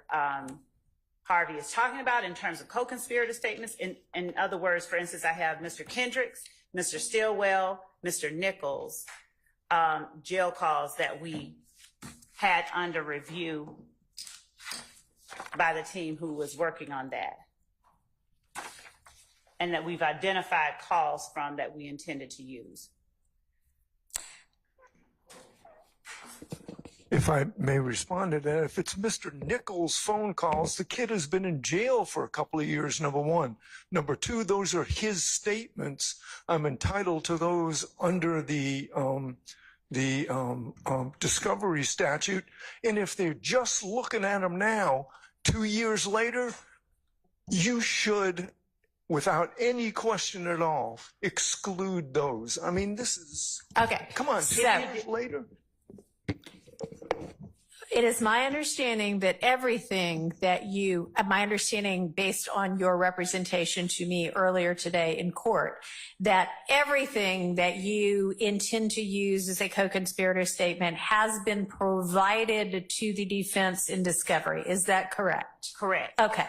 And so what we're doing now is y'all asked that it be identified which are going to be co-conspirator statements. So it's not that you don't have it, it's that it has yet to be identified as a potential co-conspirator statement. So with regard to your objection about not having it, you have it, it sounds like. Now, if it's a statement of one of the defendants on trial right now, but it is going to be used against another one of the defendants on trial right now, it is, right? Yes. Then it is a co-conspirator statement.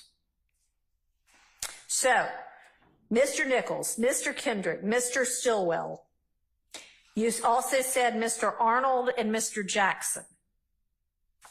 And did you say that both of those people have pled? Mr. Arnold has pled. Okay. And I said Jackson, but Jackson is Stillwell, so that was okay. a statement. All right. So the only person you've identified other than the three that are on trial right now is Mr. Arnold, who pled. Right. And there's also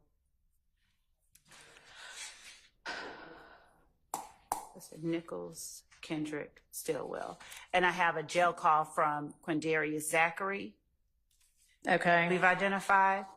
That you've identified only now, not previously. So don't tell me that the three that were already identified, they don't have an issue with in terms of it. Late notice, yes.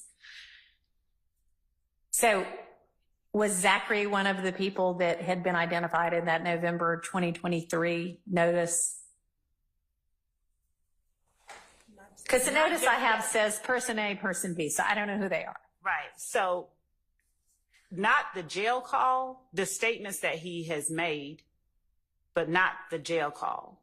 So the name, I believe Zachary is either A, B, or C. I have to look at our notice. Doesn't matter who. Yes, he was identified as one of the people whose co-conspirator statements you intended to introduce, but the jail call wasn't identified within there? That is my... Okay.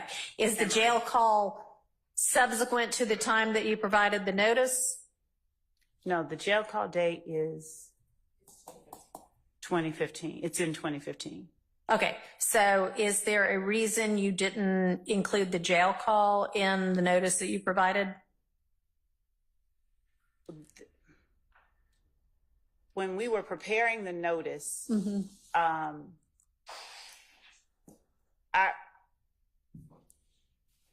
understanding of the need to extract jail calls that contain this information or wiretap calls that contain this information and identify them was separate from our obligations regarding generally what co-conspirator statements. Okay. Can somebody provide me either the order, oral or written, or the directive that the court gave to the state so that I can figure out whether that was a reasonable interpretation? And we're going to Okay. get that for you. And at the time that we were under the obligation to present the co-conspirator statements, we were still, and the court was aware, we were still listening to, because there was an ongoing commentary about the jail calls and the number of them and identifying them. So we were still listening to Okay. them. So at some point, presumably, you completed your listening? I mean, I know they're still ongoing, so I'm not talking about a jail call somebody did last night. But Even okay. all of the ones. Do you understand? I'm sorry to interrupt you, but let me back up and ask a different question instead. Did you understand that you had a continuing obligation to notify of co-conspirator statements, even if it didn't include jail calls and wiretaps? Yes. Okay. And with regard to whether there was some other understanding about jail calls and wiretaps, I'll sort that out later. Let's, at this point, are there other people who you think are co-conspirators, who you think you have co-conspirator statements for that you are potentially going to want to admit in this trial? And let me direct your attention to, because this might help you a little bit. You, a couple of days ago, provided at the court's request to the court, and I assume to opposing counsel, a kind of modified list of witnesses still to go. All right. And you have at least a broad outline of evidence you expect with those witnesses. And some of these people you have actually identified specifically as co-conspirators. So, I mean, can we go through that and at least with regard to those people, see whether, yes, in fact, there is potentially such a piece of evidence? All right. So if everybody wants to follow along and pull out your state's witness list, the first one that I notice is number 3, Antonio Sledge, who you say is a co-conspirator, and then on your evidence you have listed a defendant interview and a jail call. Right. Could that potentially be? Yes. Okay. Yes. So we can add Sledge to the list. Then Zachary, you mentioned, so he's already on our list. Now, some of these I just don't know, but there are a lot of them that have interview or something like that over to the side. I mean, somebody like number 7, Kenya Morton. I don't think she's a co-conspirator, but okay.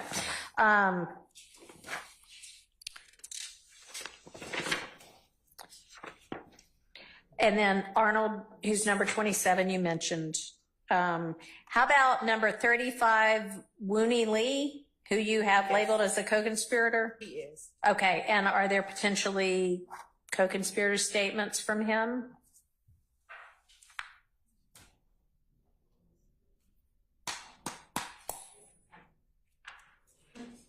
So unless,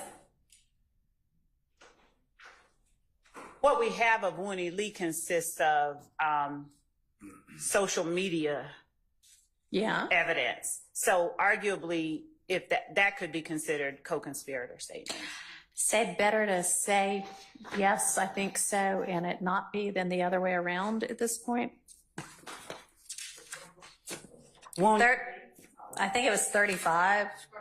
33. Says 35. Oh, no, it says 35 on mine because I got what, today maybe? Or yesterday afternoon, an amended witness list that adds a few people. And Your Honor, for the record, it added 2 custodian records for Sprint and T-Mobile. Okay, so anyway, Wooney Lee, either number 33 or 35. How about, and you mentioned Sumlin earlier this morning, and Sumlin y'all already had notice of from November of 2023. So Sumlin's, okay.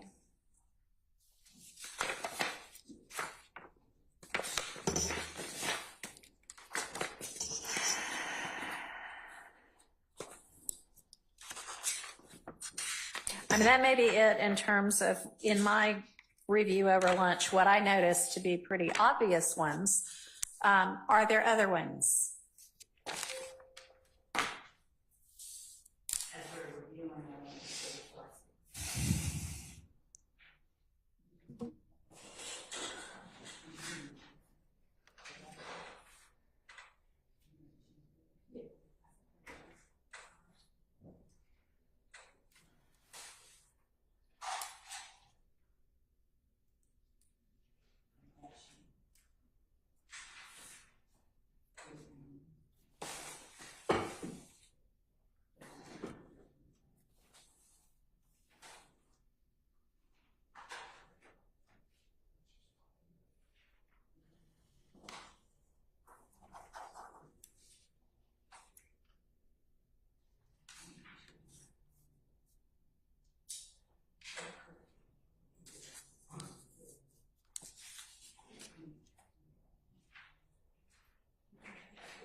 And Your Honor, I think I took it for granted, but all of the 6 co-defendants currently on trial, their statements, their social media, and the jail calls that they have, that we have of them, would be considered co-conspirator. All right, and I think that with regard to the 6 co-defendants on trial, it is, I mean, pretty obvious considering that there's a RICO count as well, that the state considers those people to be co-conspirators of each other. it still might be helpful to identify the statements, but with regard to deficiency of notices to those people, I'm going to say that's okay, that's kind of within the context of there being a RICO count against them all. That notifies the defense that at least you think they're all co-conspirators. So if you can identify the statements as well. So that leaves, I guess, so does that mean that there are no others other than the ones we've run through just now?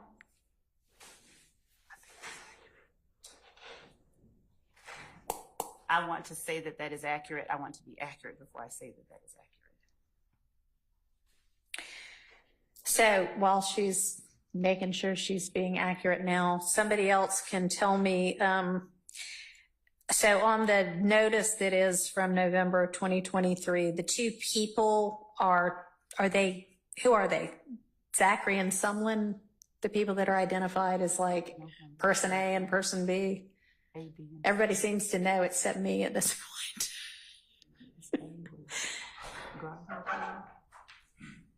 I mean, y'all know at this point. So how about somebody on the defense side tell me? And you don't even have to say who's who, just.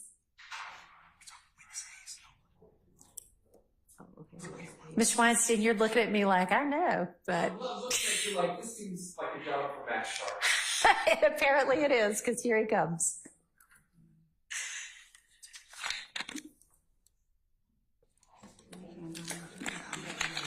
I'm looking at, am I correct that you're asking about this notice of the three? Yeah, there's a like, I don't know what it says, witness A and witness B, or person A and person B. And then y'all said, or she said, there was a supplement that actually identified who those people were. So, Your Honor, witness A was Mr. Copeland, and in that notice, we talk about the statements that Mr. Garlington made to Mr. Copeland. Witness B was Quindarius Zachary. okay. All right. And he's talking about statements that were made by All right. Defendant Stillwell and Defendant Kendrick. Okay. And Yes. I agree with 1 and 2. 3, I'm not sure has played out in actual testimony. Okay. Do y'all know who 3 is? I think it says Donovan Thomas Sr. to his brother, but that was a co-conspirator. There's only an A and a B that are like not identified people, right? Okay. Okay. But 3 is not a co-conspirator statement, correct? Okay. So there's only 2 co-conspirator statements, alleged co-conspirator statements. Okay. All right. So with regard then to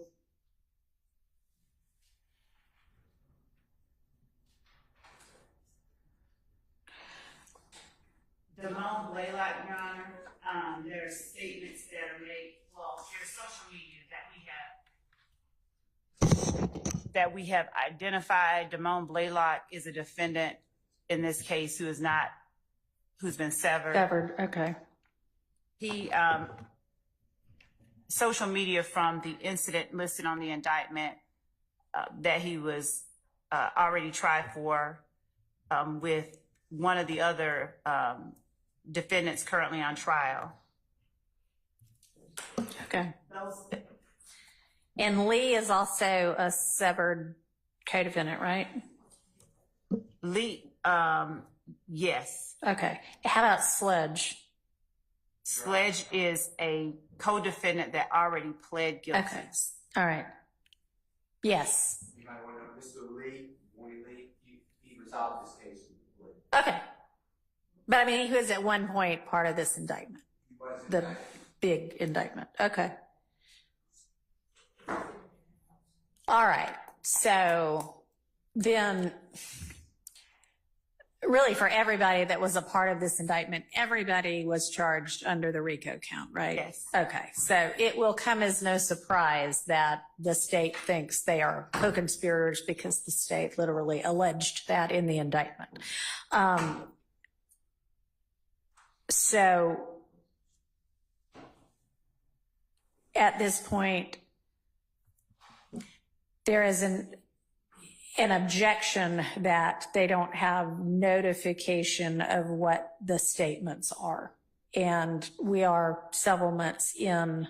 How quickly can you get to them the detail about what you think co-conspirator statements you intend to introduce?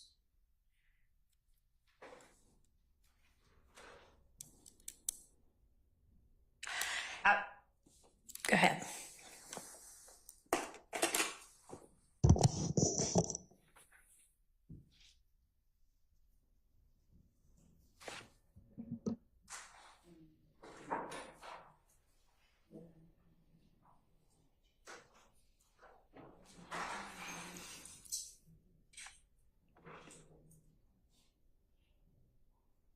Your Honor, not certain what amount of time the court's willing to allow us to identify anything not already identified or in the indictment. I don't know if a week exceeds what the court is willing to give. It's what we would ask to identify within the discovery already provided, Right. Identify specific statements that are there. We would ask for a week to identify that. All right. Understanding, Mr. Harvey, your objection to delayed notice, I am going to overrule that objection right now to the admission of the evidence. We, of course, still need to know what the actual evidence is. And a part of the basis for me overruling that is that it appears that the whole trial has kind of been operating on a rolling basis with regard to the evidence. And there have been orders even that, hey, you know, every other Friday, let's talk about the evidence that's coming in for the next 2 weeks. And so if that's been the understanding, then so be it. But I want that to stop right now, which is why we are going through in what I consider to be painstaking detail, because this really should not be what the court is spending its time doing. This is what y'all ought to be doing on your own. But I want us to get on a track where the litigants know what is potentially coming in against them, less than here's the universe. And I want us to be efficient, but I don't want y'all, anybody, either side, having to try the case sort of, you know, blind, or practically blind. So let's, now that I hope we all are getting a better understanding of how it ought to work moving forward, I am going to give y'all, because I've given y'all a lot of other tasks as well, 1 week until next Thursday to get all of that in detail, including anything in wiretaps, including anything in jail calls to the defense. Okay.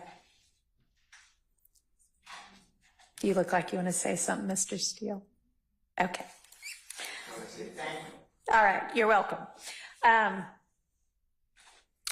Okay. So, what else can we get done today? Your Honor, just to address a matter that the court asked me about before lunch. The court had asked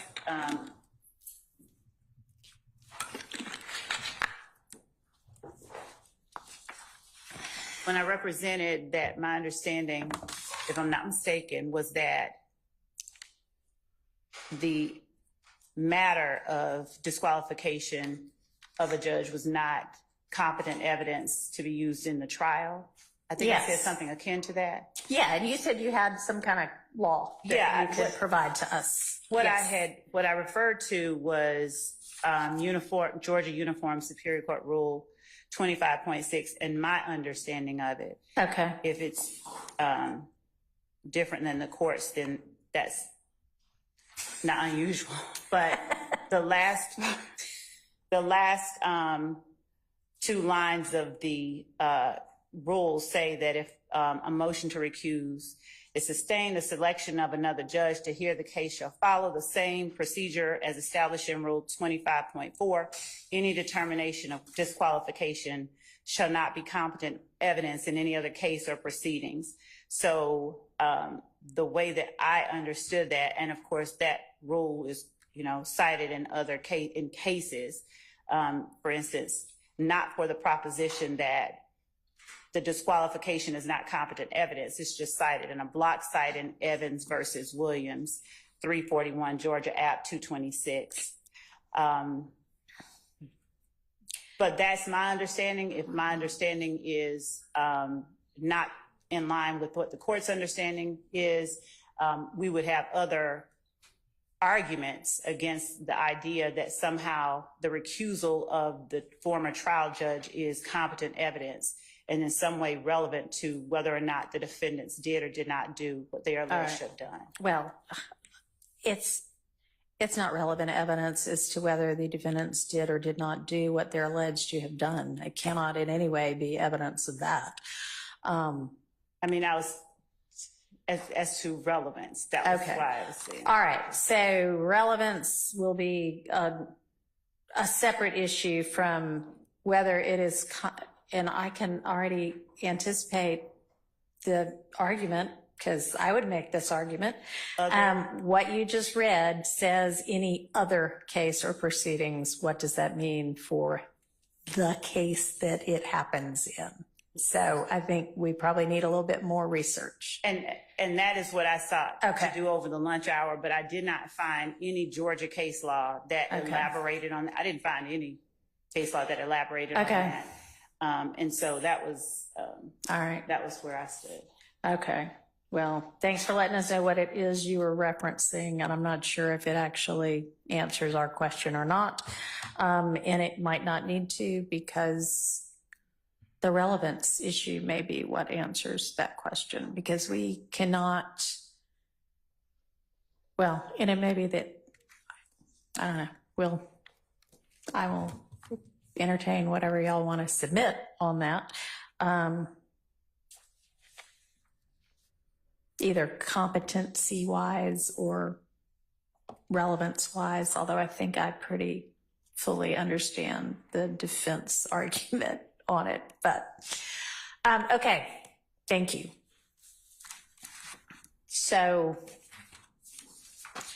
I know we're not quite ready on the Copeland evidence. I think we have sent out some of the transcripts we've got already. So we're not ready on Zachary yet. Are we ready on any part of Zachary? How about the part y'all had notice of?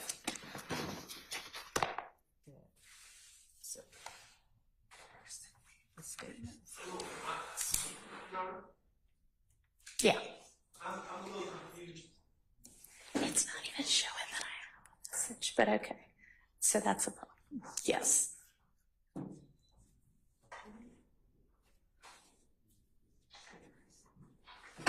So regarding Zachary, when we're talking about the co-conspirator statements,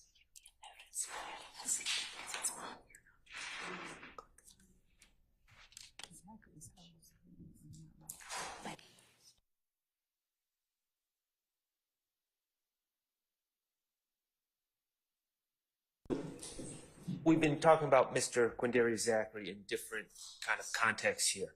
We've spoke of him having approximately 9 hours of statements, Right. and we're also speaking about him in context, as I understand it, with the co-conspirator statement. One statement allegedly stated by Mr. Stillwell to Mr. Zachary, that we caught Nut down bad, and then another statement allegedly made by Mr. Kendrick to Mr. Zachary saying we caught Nut down bad. Is that correct? Those are the entire co-conspirator statements to Zachary that we're talking about right now. Judge, Yes. Zachary's interviews, the entirety of those interviews and everything that he alleged that a co-conspirator told him in those interviews are statements of co-conspirators we intend to use in this trial. So he has said, and we identified that because I thought it was pretty specific as it related to the Donovan Thomas murder, what it is that two defendants currently on trial are alleged to have said. Okay. But within those interviews, he talks about other co-conspirators and acts, for instance, the shootings, the buying of the shootings of one of the incidents that are alleged as an overt act in this indictment. He talks about his role providing guns to members of YSL. Okay, and so the answer is no, it's not just those two. right. It's the whole state. No, it's not just those two. Right. It's And so, My understanding is the state is saying, and I don't know if this is true or not, but the state is saying at this point, to the extent that they know, that Mr. Zachary's taking the stand. So I mean, that's what I understand him saying. And so him saying that he provided guns to people is not a co-conspirator statement if he's taking the stand. I'm saying what the state is saying is a co-conspirator statement involving Mr. Zachary. The only thing we've has been identified to us is those two statements, okay. which are clearly, in my opinion, spilling the beans. I mean, we're in the same predicament as the other. That's going to be our stance, but I don't know. I can't answer the other statements that have not been identified specifically. The statements that the statements that Quindarius Zachary gave to the police, I'm certain everyone is aware within those statements contains statements made by other people within YSL. When he's talking about the acts that were committed, he is talking about conversations at times that he has with other members of YSL. Okay. He may, for instance, at one point talk about what Antonio Sledge told him to do or something of that nature. Antonio Sledge's statements to him would constitute a co-conspirator statement. So to the extent that we have given to them the interviews of Quindarius Zachary and have noticed them that he is our witness, our position is that the interviews and what is within them, it is a discrete set of information that they have noticed that we are using that. All right. So I think I hear you saying that with regard to anybody named with at least one count against them in this indictment, which is everybody in the indictment, that anything that they say to anybody is a co-conspirator statement, potentially, because they're co-conspirators with the other co-indictees. And anything that they relay was said to them by another either indicted person or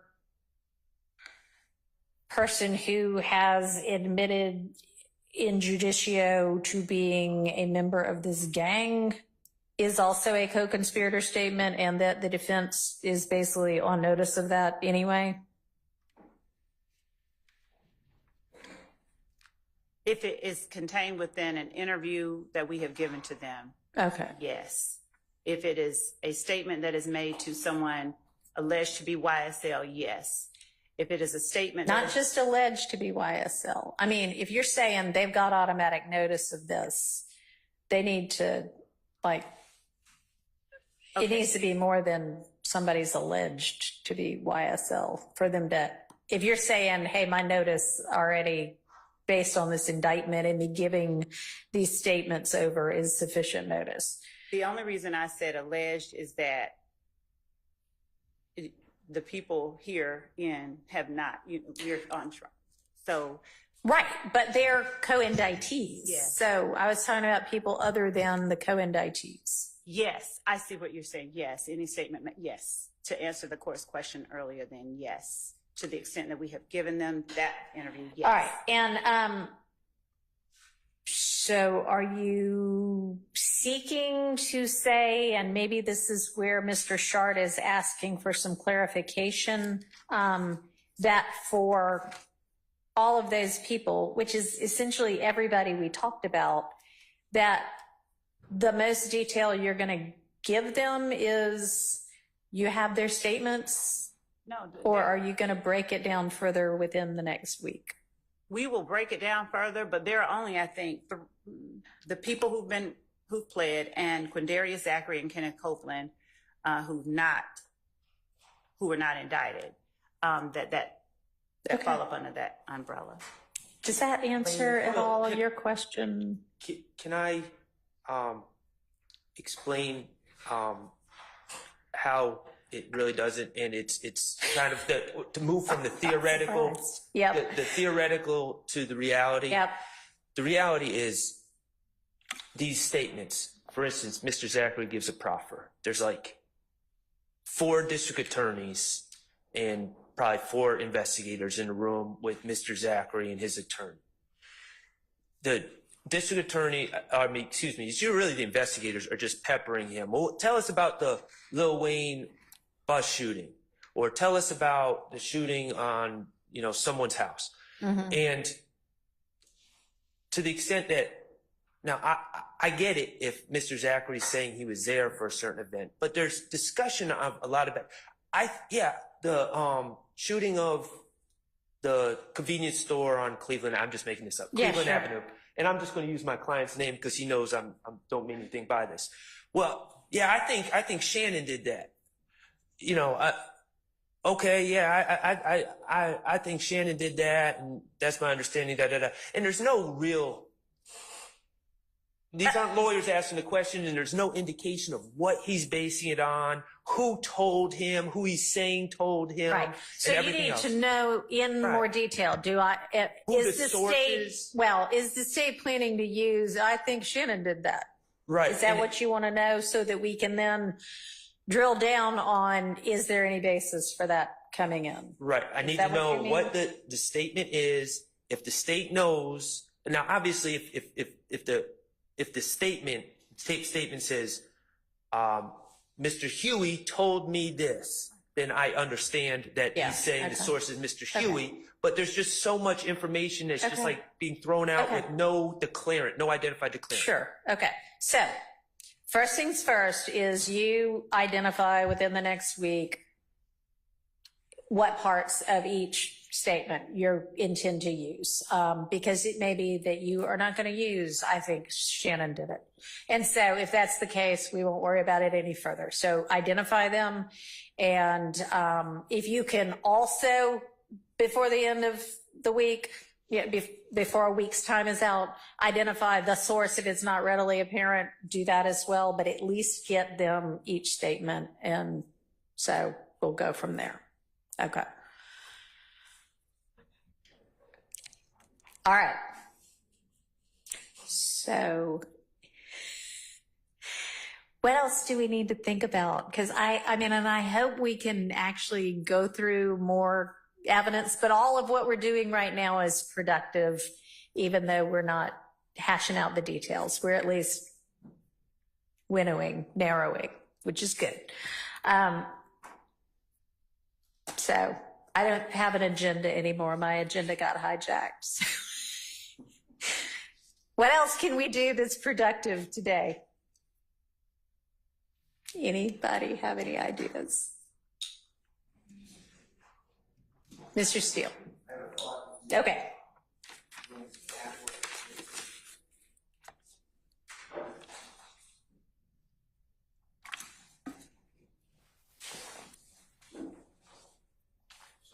John, I could get you brief very fast, but I argued this before the recused judge, and it was denied. The former judge would not give me a certificate. I took it to the Court of Appeals of Georgia under the collateral order doctrine. I lost, and then the Supreme Court of Georgia denied cert. Okay. But there's a ruling on it. Okay. So if you don't want to rehash it. I don't even know what you're going to ask about. The indictment is fatally defective. Okay. So I could take a quick count, if you don't mind, right now, and it should apply to, Okay. definitely applies to Mr. All Williams. right. I don't know. I mean, if it is something right offhand, if it.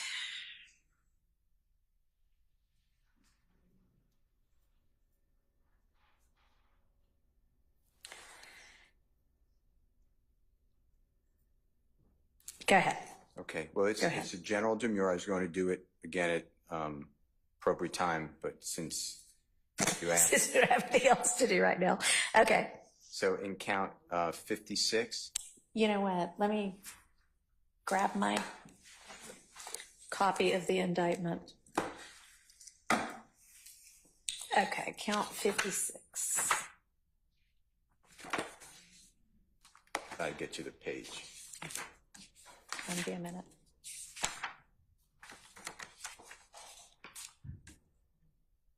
It's page. Okay, got it. Page 90. Okay, so that charges Mr. Williams. I'm just using this as an example. Oh, It okay. repeats charges Mr. Williams with participation in criminal street gang activity, and it gives a date range, and it says the essential elements need to be there while occupying a position of organizer, supervisor, or other position of management or leader of the criminal street gang. YSL did engage in directly or indirectly or conspire to engage in any one of the following acts of criminal street gang activity. And that lists murder, aggravated assault with a deadly weapon, armed robbery, hijacking a motor vehicle. Sorry, I apologize, Ms. Winfrey. Okay.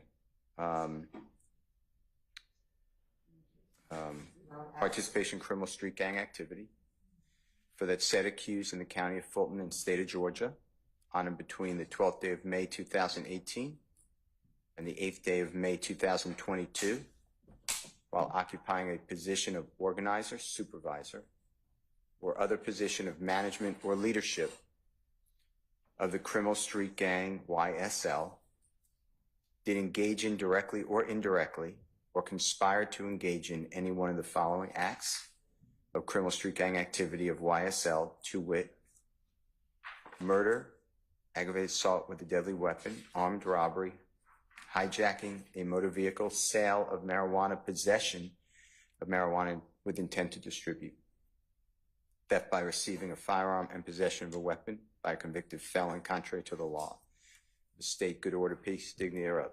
They're going to repeat, but Your Honor, my belief is that the grand jury, by and through the Fulton County District Attorney's Office, did not allege a material element. There are 4 material elements in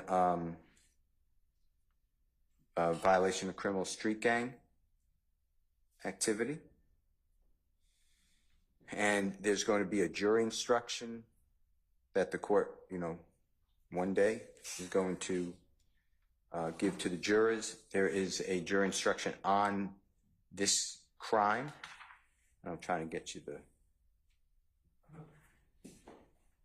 pattern jury charge that gives the essential elements.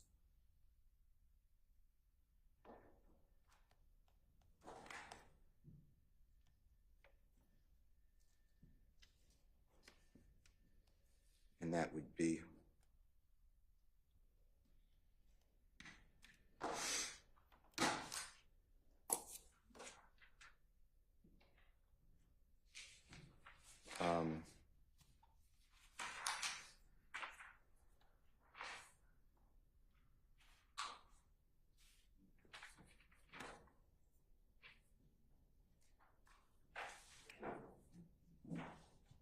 pattern jury instruction 2.02.25.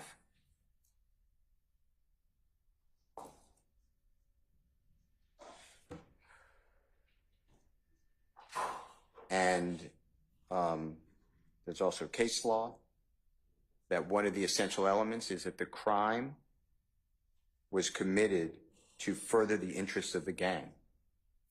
That is omitted in count numbers 56 and 57 for Mr. Williams. There are other people here charged, Your Honor, that has the same issue, Okay. but they're different count numbers. And the way I understand the law is that the fact that the statute does not give the mens rea, every crime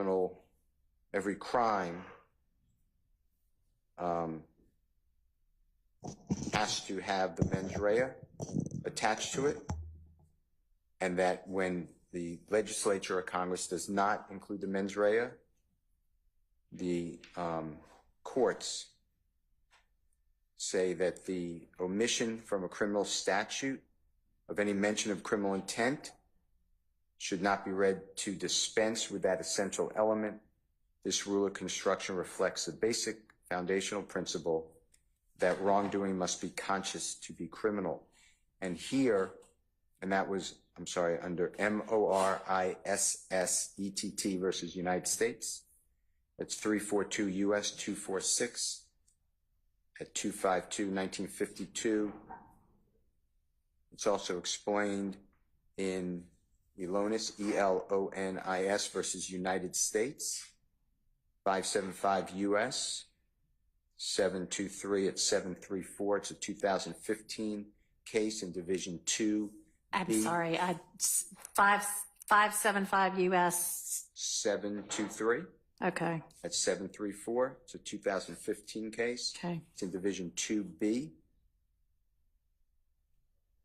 And that specifically says that the fact that the statute does not specify any required essential element, including mental state, does not mean that one does not exist. And here what happened is there was a challenge years ago under Rodriguez from this courthouse, Georgia Supreme Court, said in order to save, or that it is a constitutional statute because it's not a denial of freedom of association, because you don't have the right to commit a crime in furtherance of the gang. Mm-hmm. That became an essential element. That changed our jury pattern instruction. Yeah. And our grand jury did not, in our case, did not allege that. Okay. So I know that there's a lot of argument about, well, this is a gang case, and then 418 kicks at 24-4-418 kicks in. But I believe that the charges for the gang is not appropriate.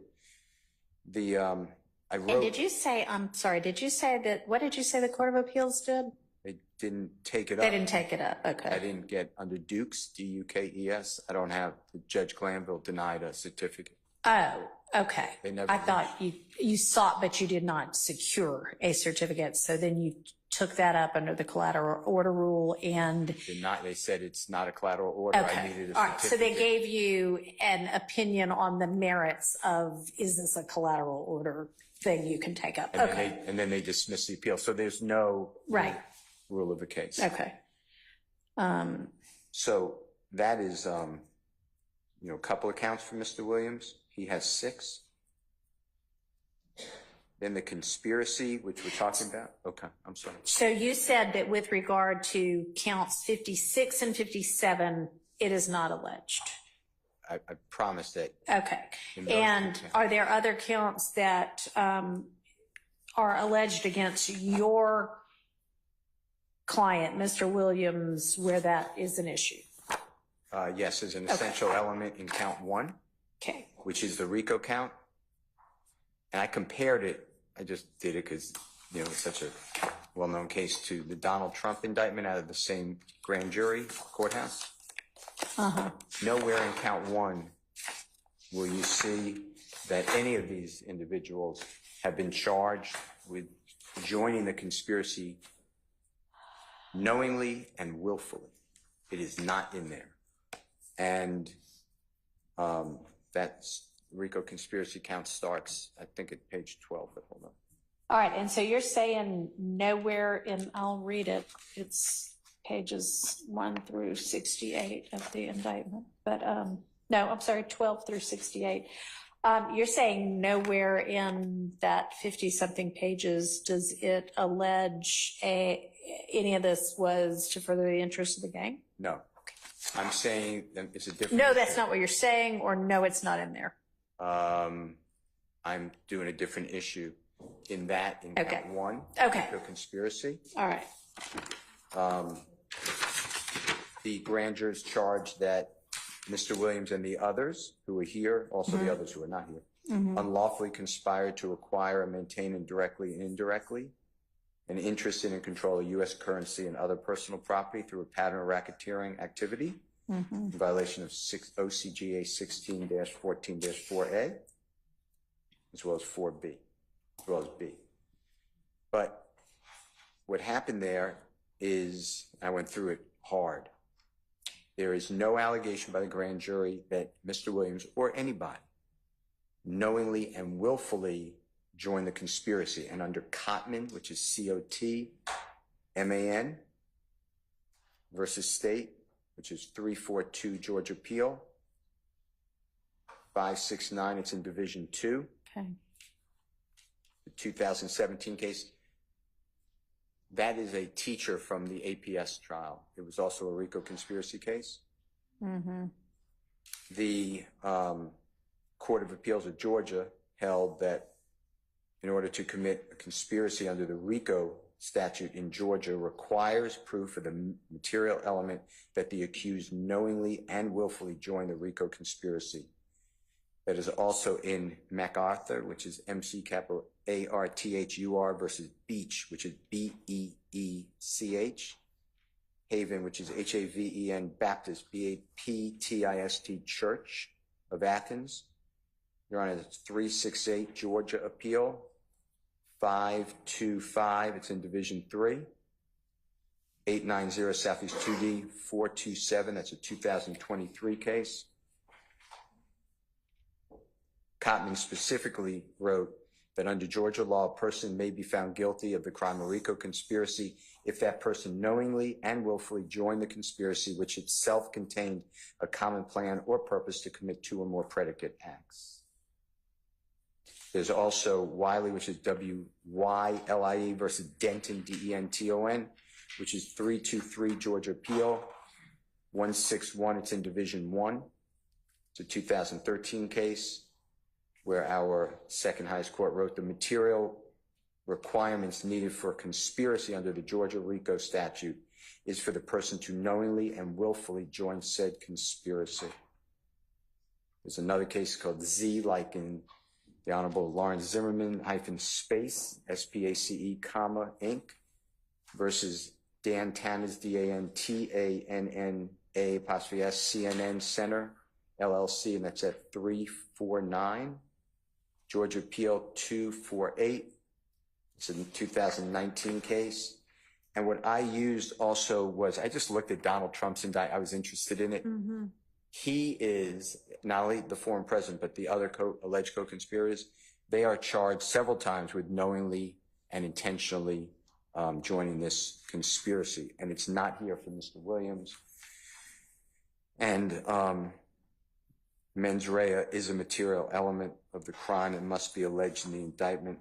That's in Eubanks, E-U-B-A-N-K-S versus State, which is 317 Georgia, 563. It's in Division 4. It's a 2023 case. So, you know, as you're going through this, if you're going to reconsider it, I will bring it up later, obviously, because I believe at a directed verdict motion, that would be relevant as well. But, you know, I don't know what it's like ever to be a judge. And I certainly don't know what it's like to come into a case like you're coming in. So if this helps, this is ripe under State versus Heath, H-E-A-T-H. Once the jury is sworn, a general demurrer can be made orally or in writing. I actually put this in writing. Okay. But I waited till the jury was sworn, and I did that, I mean, intentionally, because jeopardy attached. So. Sure. Yeah, and if it is already in writing, I'd love to have that. And I assume this got argued at one point before if the Yes. Prior judge made a ruling. So if there's a written response from the state, point me to where I can find that as well. If there's not, point me to where, like what date it's argued. I have the order, Okay. and I filed that in a motion that I gave to this honorable court. Okay. I'll get the motion, I attached All right. it, but I didn't give you my brief. So with the court's permission, and of course the state has it already, but I'll resend it. Is it filed in the case somewhere or? Went to the Court of Appeals. Oh, okay, that brief. whole- Yeah, sure. the whole brief. I'll take it all. Okay. And there's- then I'll assume the state filed some sort of a response, maybe not this team right here, but, and it may have been that more about that was about collateral order or not, but I'll take it and read it for whatever it's No, worth. the state argued, and then they wrote the proposed order, which was signed by Judge Glanville. So, Okay. and it's a long order, Yeah. it's a 12 pages. I'll take all of that. Okay. So I thought that would be, if you grant it, it would be helpful because it would knock out all this work. Yeah, it would. That is true. Okay. Thank you, Your Honor. Thank you. I'll get you that brief. All right, appreciate it. Your Honor, I'd also point the court's attention to the transcript dated December 11th, 2023. It was filed on that date Okay. of at least one of the hearings where we addressed Defendant Williams' general demurrer claims. Okay. Is it a transcript from December 11th or was it filed on December 11th? It was filed on December 11th. It was held on November 20th, 2023. Okay, thank you. And it was specifically as to Defendant Williams' plea and bar / motion. Great, thank you, appreciate that. All right, Mr. Harvey, you look like you also were maybe gonna stand up and come up with something we could do. Oh, and you know what? Hang on, sorry. If I don't do things when I think about them, sometimes they escape my mind. So I understand that for Mr. Williams, that is count 1, count 56, and count 57 you're alleging are fatally defective. And you mentioned that may be true about other defendants as well. Are there other defendants who either have already made or intend to sometime before this goes to a jury make a similar argument with regard to counts that you have against you?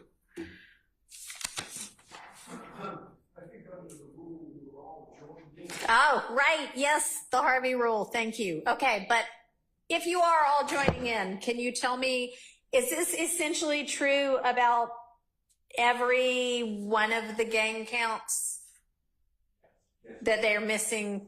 Okay. All right. Then I can sort out for myself which ones go to which person. All right. Now, Mr. Harvey.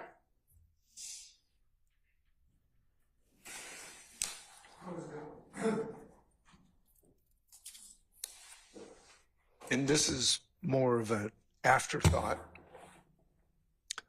At least I'm still having thoughts, whether they're before or after. I want to make an oral motion at this time to prohibit the state or anybody else from talking to witnesses while they're on the witness stand. Judge Glanville would give an instruction which was incorrect to witnesses. Don't talk to anybody but the parties in this case while they were on the witness stand. The only one that is, the only people that are accepted from the no talking rule once a witness is on the witness stand is a criminal defendant and the defense lawyer, because that's a Sixth Amendment impediment. The case, as I remember it, is Perry versus Leake, Perry versus Leeke. It is a United States Supreme Court case, which indicates that other than the defendant, witnesses or parties are generally prohibited from talking to witnesses once on the witness stand. So I would like an instruction. I could write this out. I can ask for an instruction. That'd be great. I know you don't have to write out the motion. I mean, it's fine. I'll entertain it orally. And I mean, that's generally my understanding as well, but, it's been a minute since I've practiced. It's been a minute since anybody raised that issue.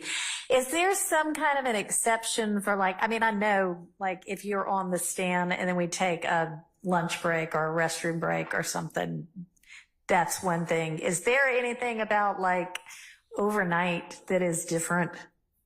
Only for the defendant. Okay. And the defendant's counsel. That was the whole basis of Perry versus Leak. Right. The state said in Perry versus Leak, hey, you can't talk to your client while he's on the witness stand. And the Supreme Court said that yes, because there were Sixth Amendment implications, that a defendant and a defense lawyer could, but generally other witnesses could not. Okay. So you're hazy close. memory. Yeah. All right. Does the state have a response? Your Honor, I believe that the rule that Mr. Harvey is referring to essentially is the rule of sequestration, and as it relates to other witnesses and about talking about the witness on the stand's testimony. The reason I was looking feverishly is that Ms. Hilton and I had actually discussed this, and I had sent her a case, not from within Georgia, but it literally spoke directly to it. So I was at least looking for that.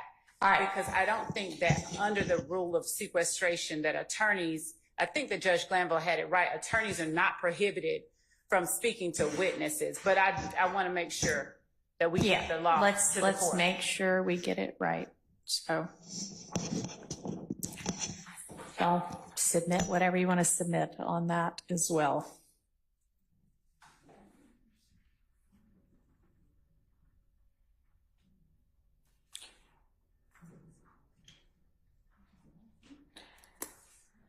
All right.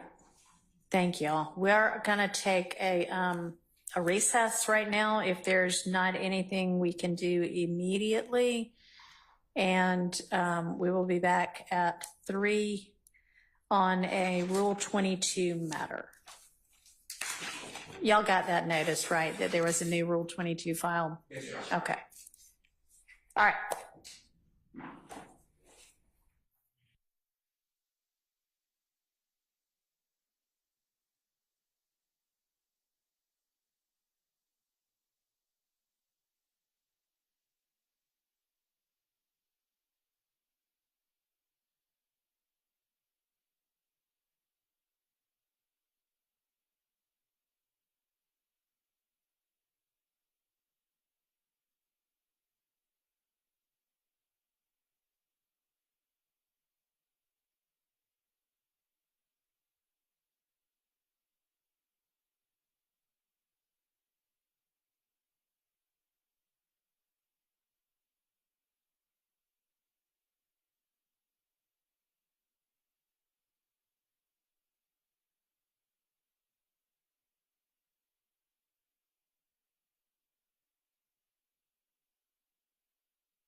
Where's Ms. Bumpus?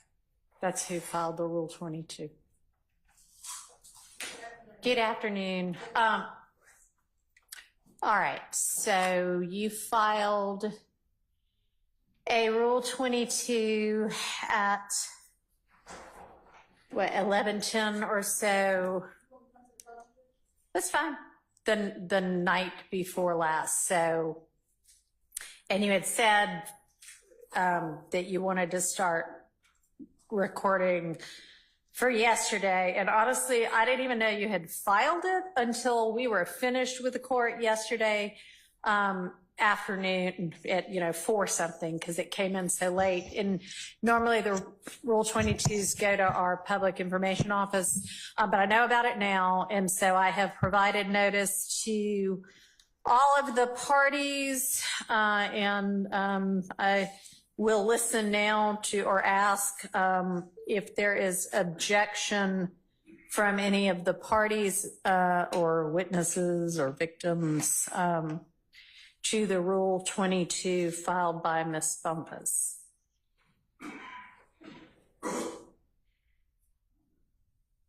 All right.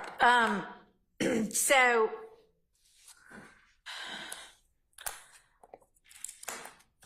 I am not real. So what are you looking to do? Your Honor, I just want to be able to record what's going on in the courtroom. All right.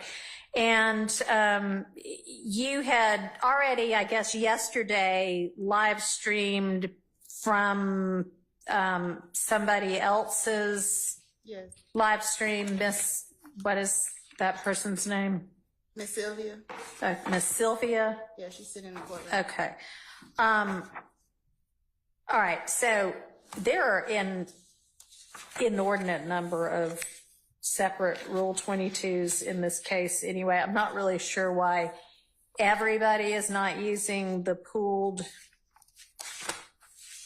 media that is already, I mean, it's like 8 or 10 media organizations are using one pool, and then there's Miss Sylvia who has a separate one, and then lots of people who have the ability to take still photography and audio, and it's just it's a lot. It's like 8 or 9 different things. But I am not sure that yet another person doing essentially the same thing adds to the public's access to this proceeding. There is 24/7 coverage of this, a pooled camera, and Miss Sylvia's separate video recording that you can access anyway, apparently.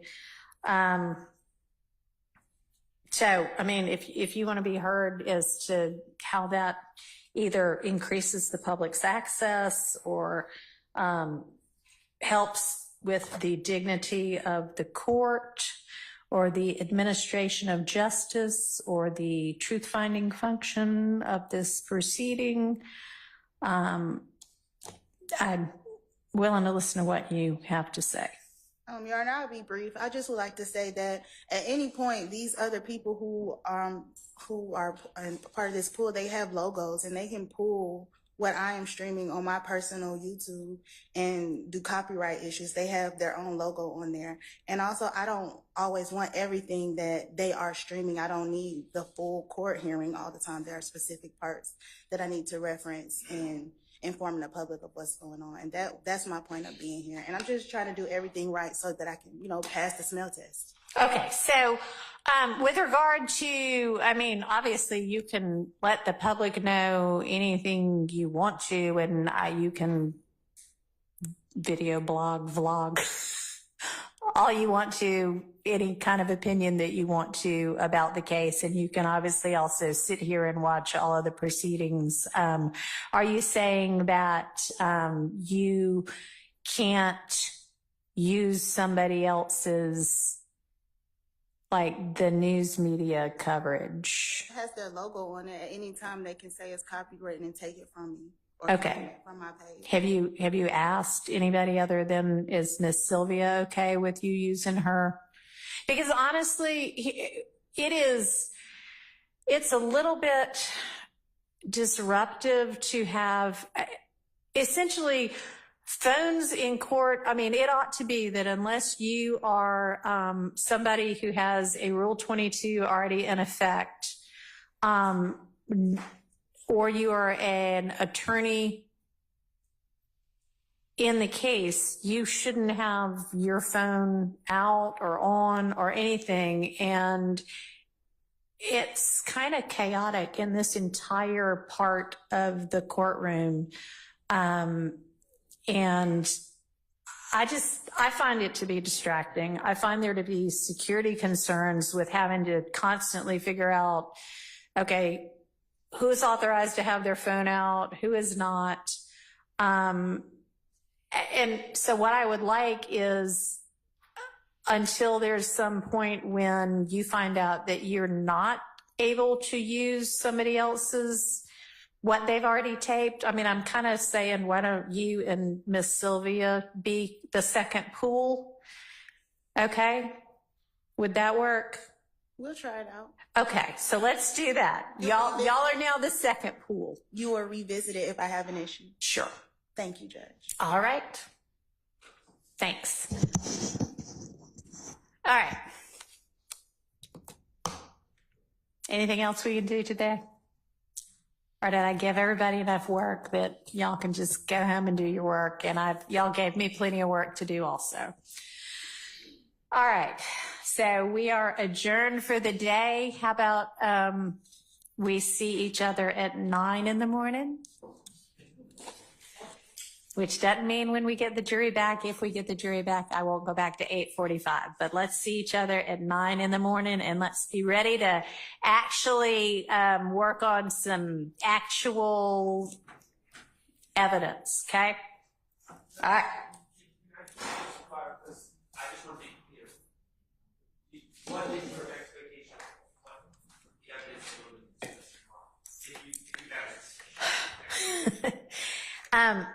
Are we going to be able to, so y'all are getting some of the transcripts of Mr. Copeland's testimony so far. What all have we already shared? No?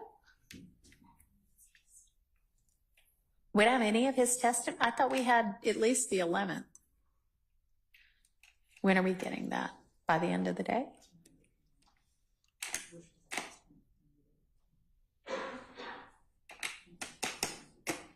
That was a really good question, Mr. Shart. I thought we were going to be doing Mr. Copeland's evidence tomorrow, but maybe not.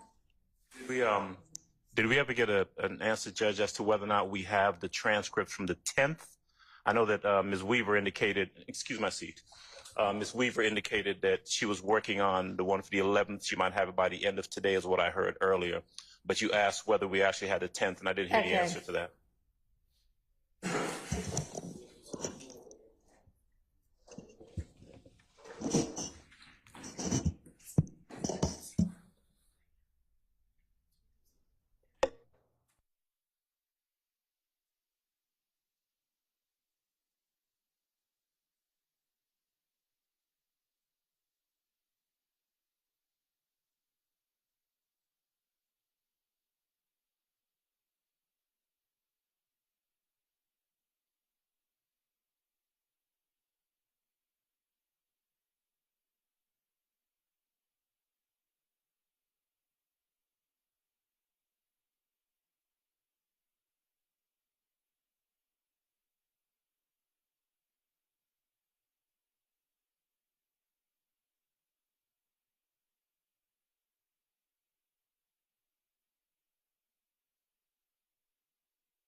The answer to that is no, we do not yet have the 10th. We had portions of the 10th, but they were the other portions of the 10th. So hopefully by tonight, the court reporter will have both the 10th and the 11th. Y'all should have, now this isn't his testimony. This is y'all going through evidence, but y'all should have a rough of the 18th, the 21st, and the 24th already. And then the rest of it will be forthcoming. So I don't know if we can work on Mr. Copeland tomorrow or not. I don't know what can we work on tomorrow? No point getting together, as much as y'all are all delightful. No point getting together if we can't get work done.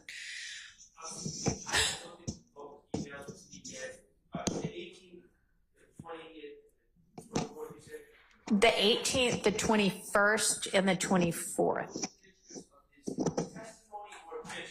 No, so yes, that.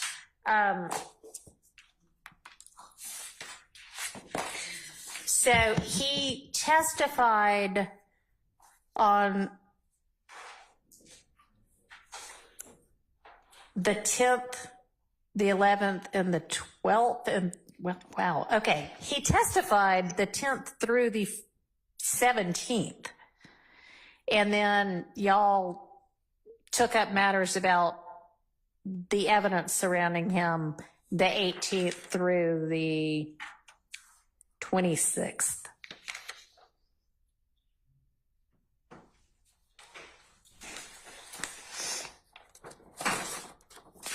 All right.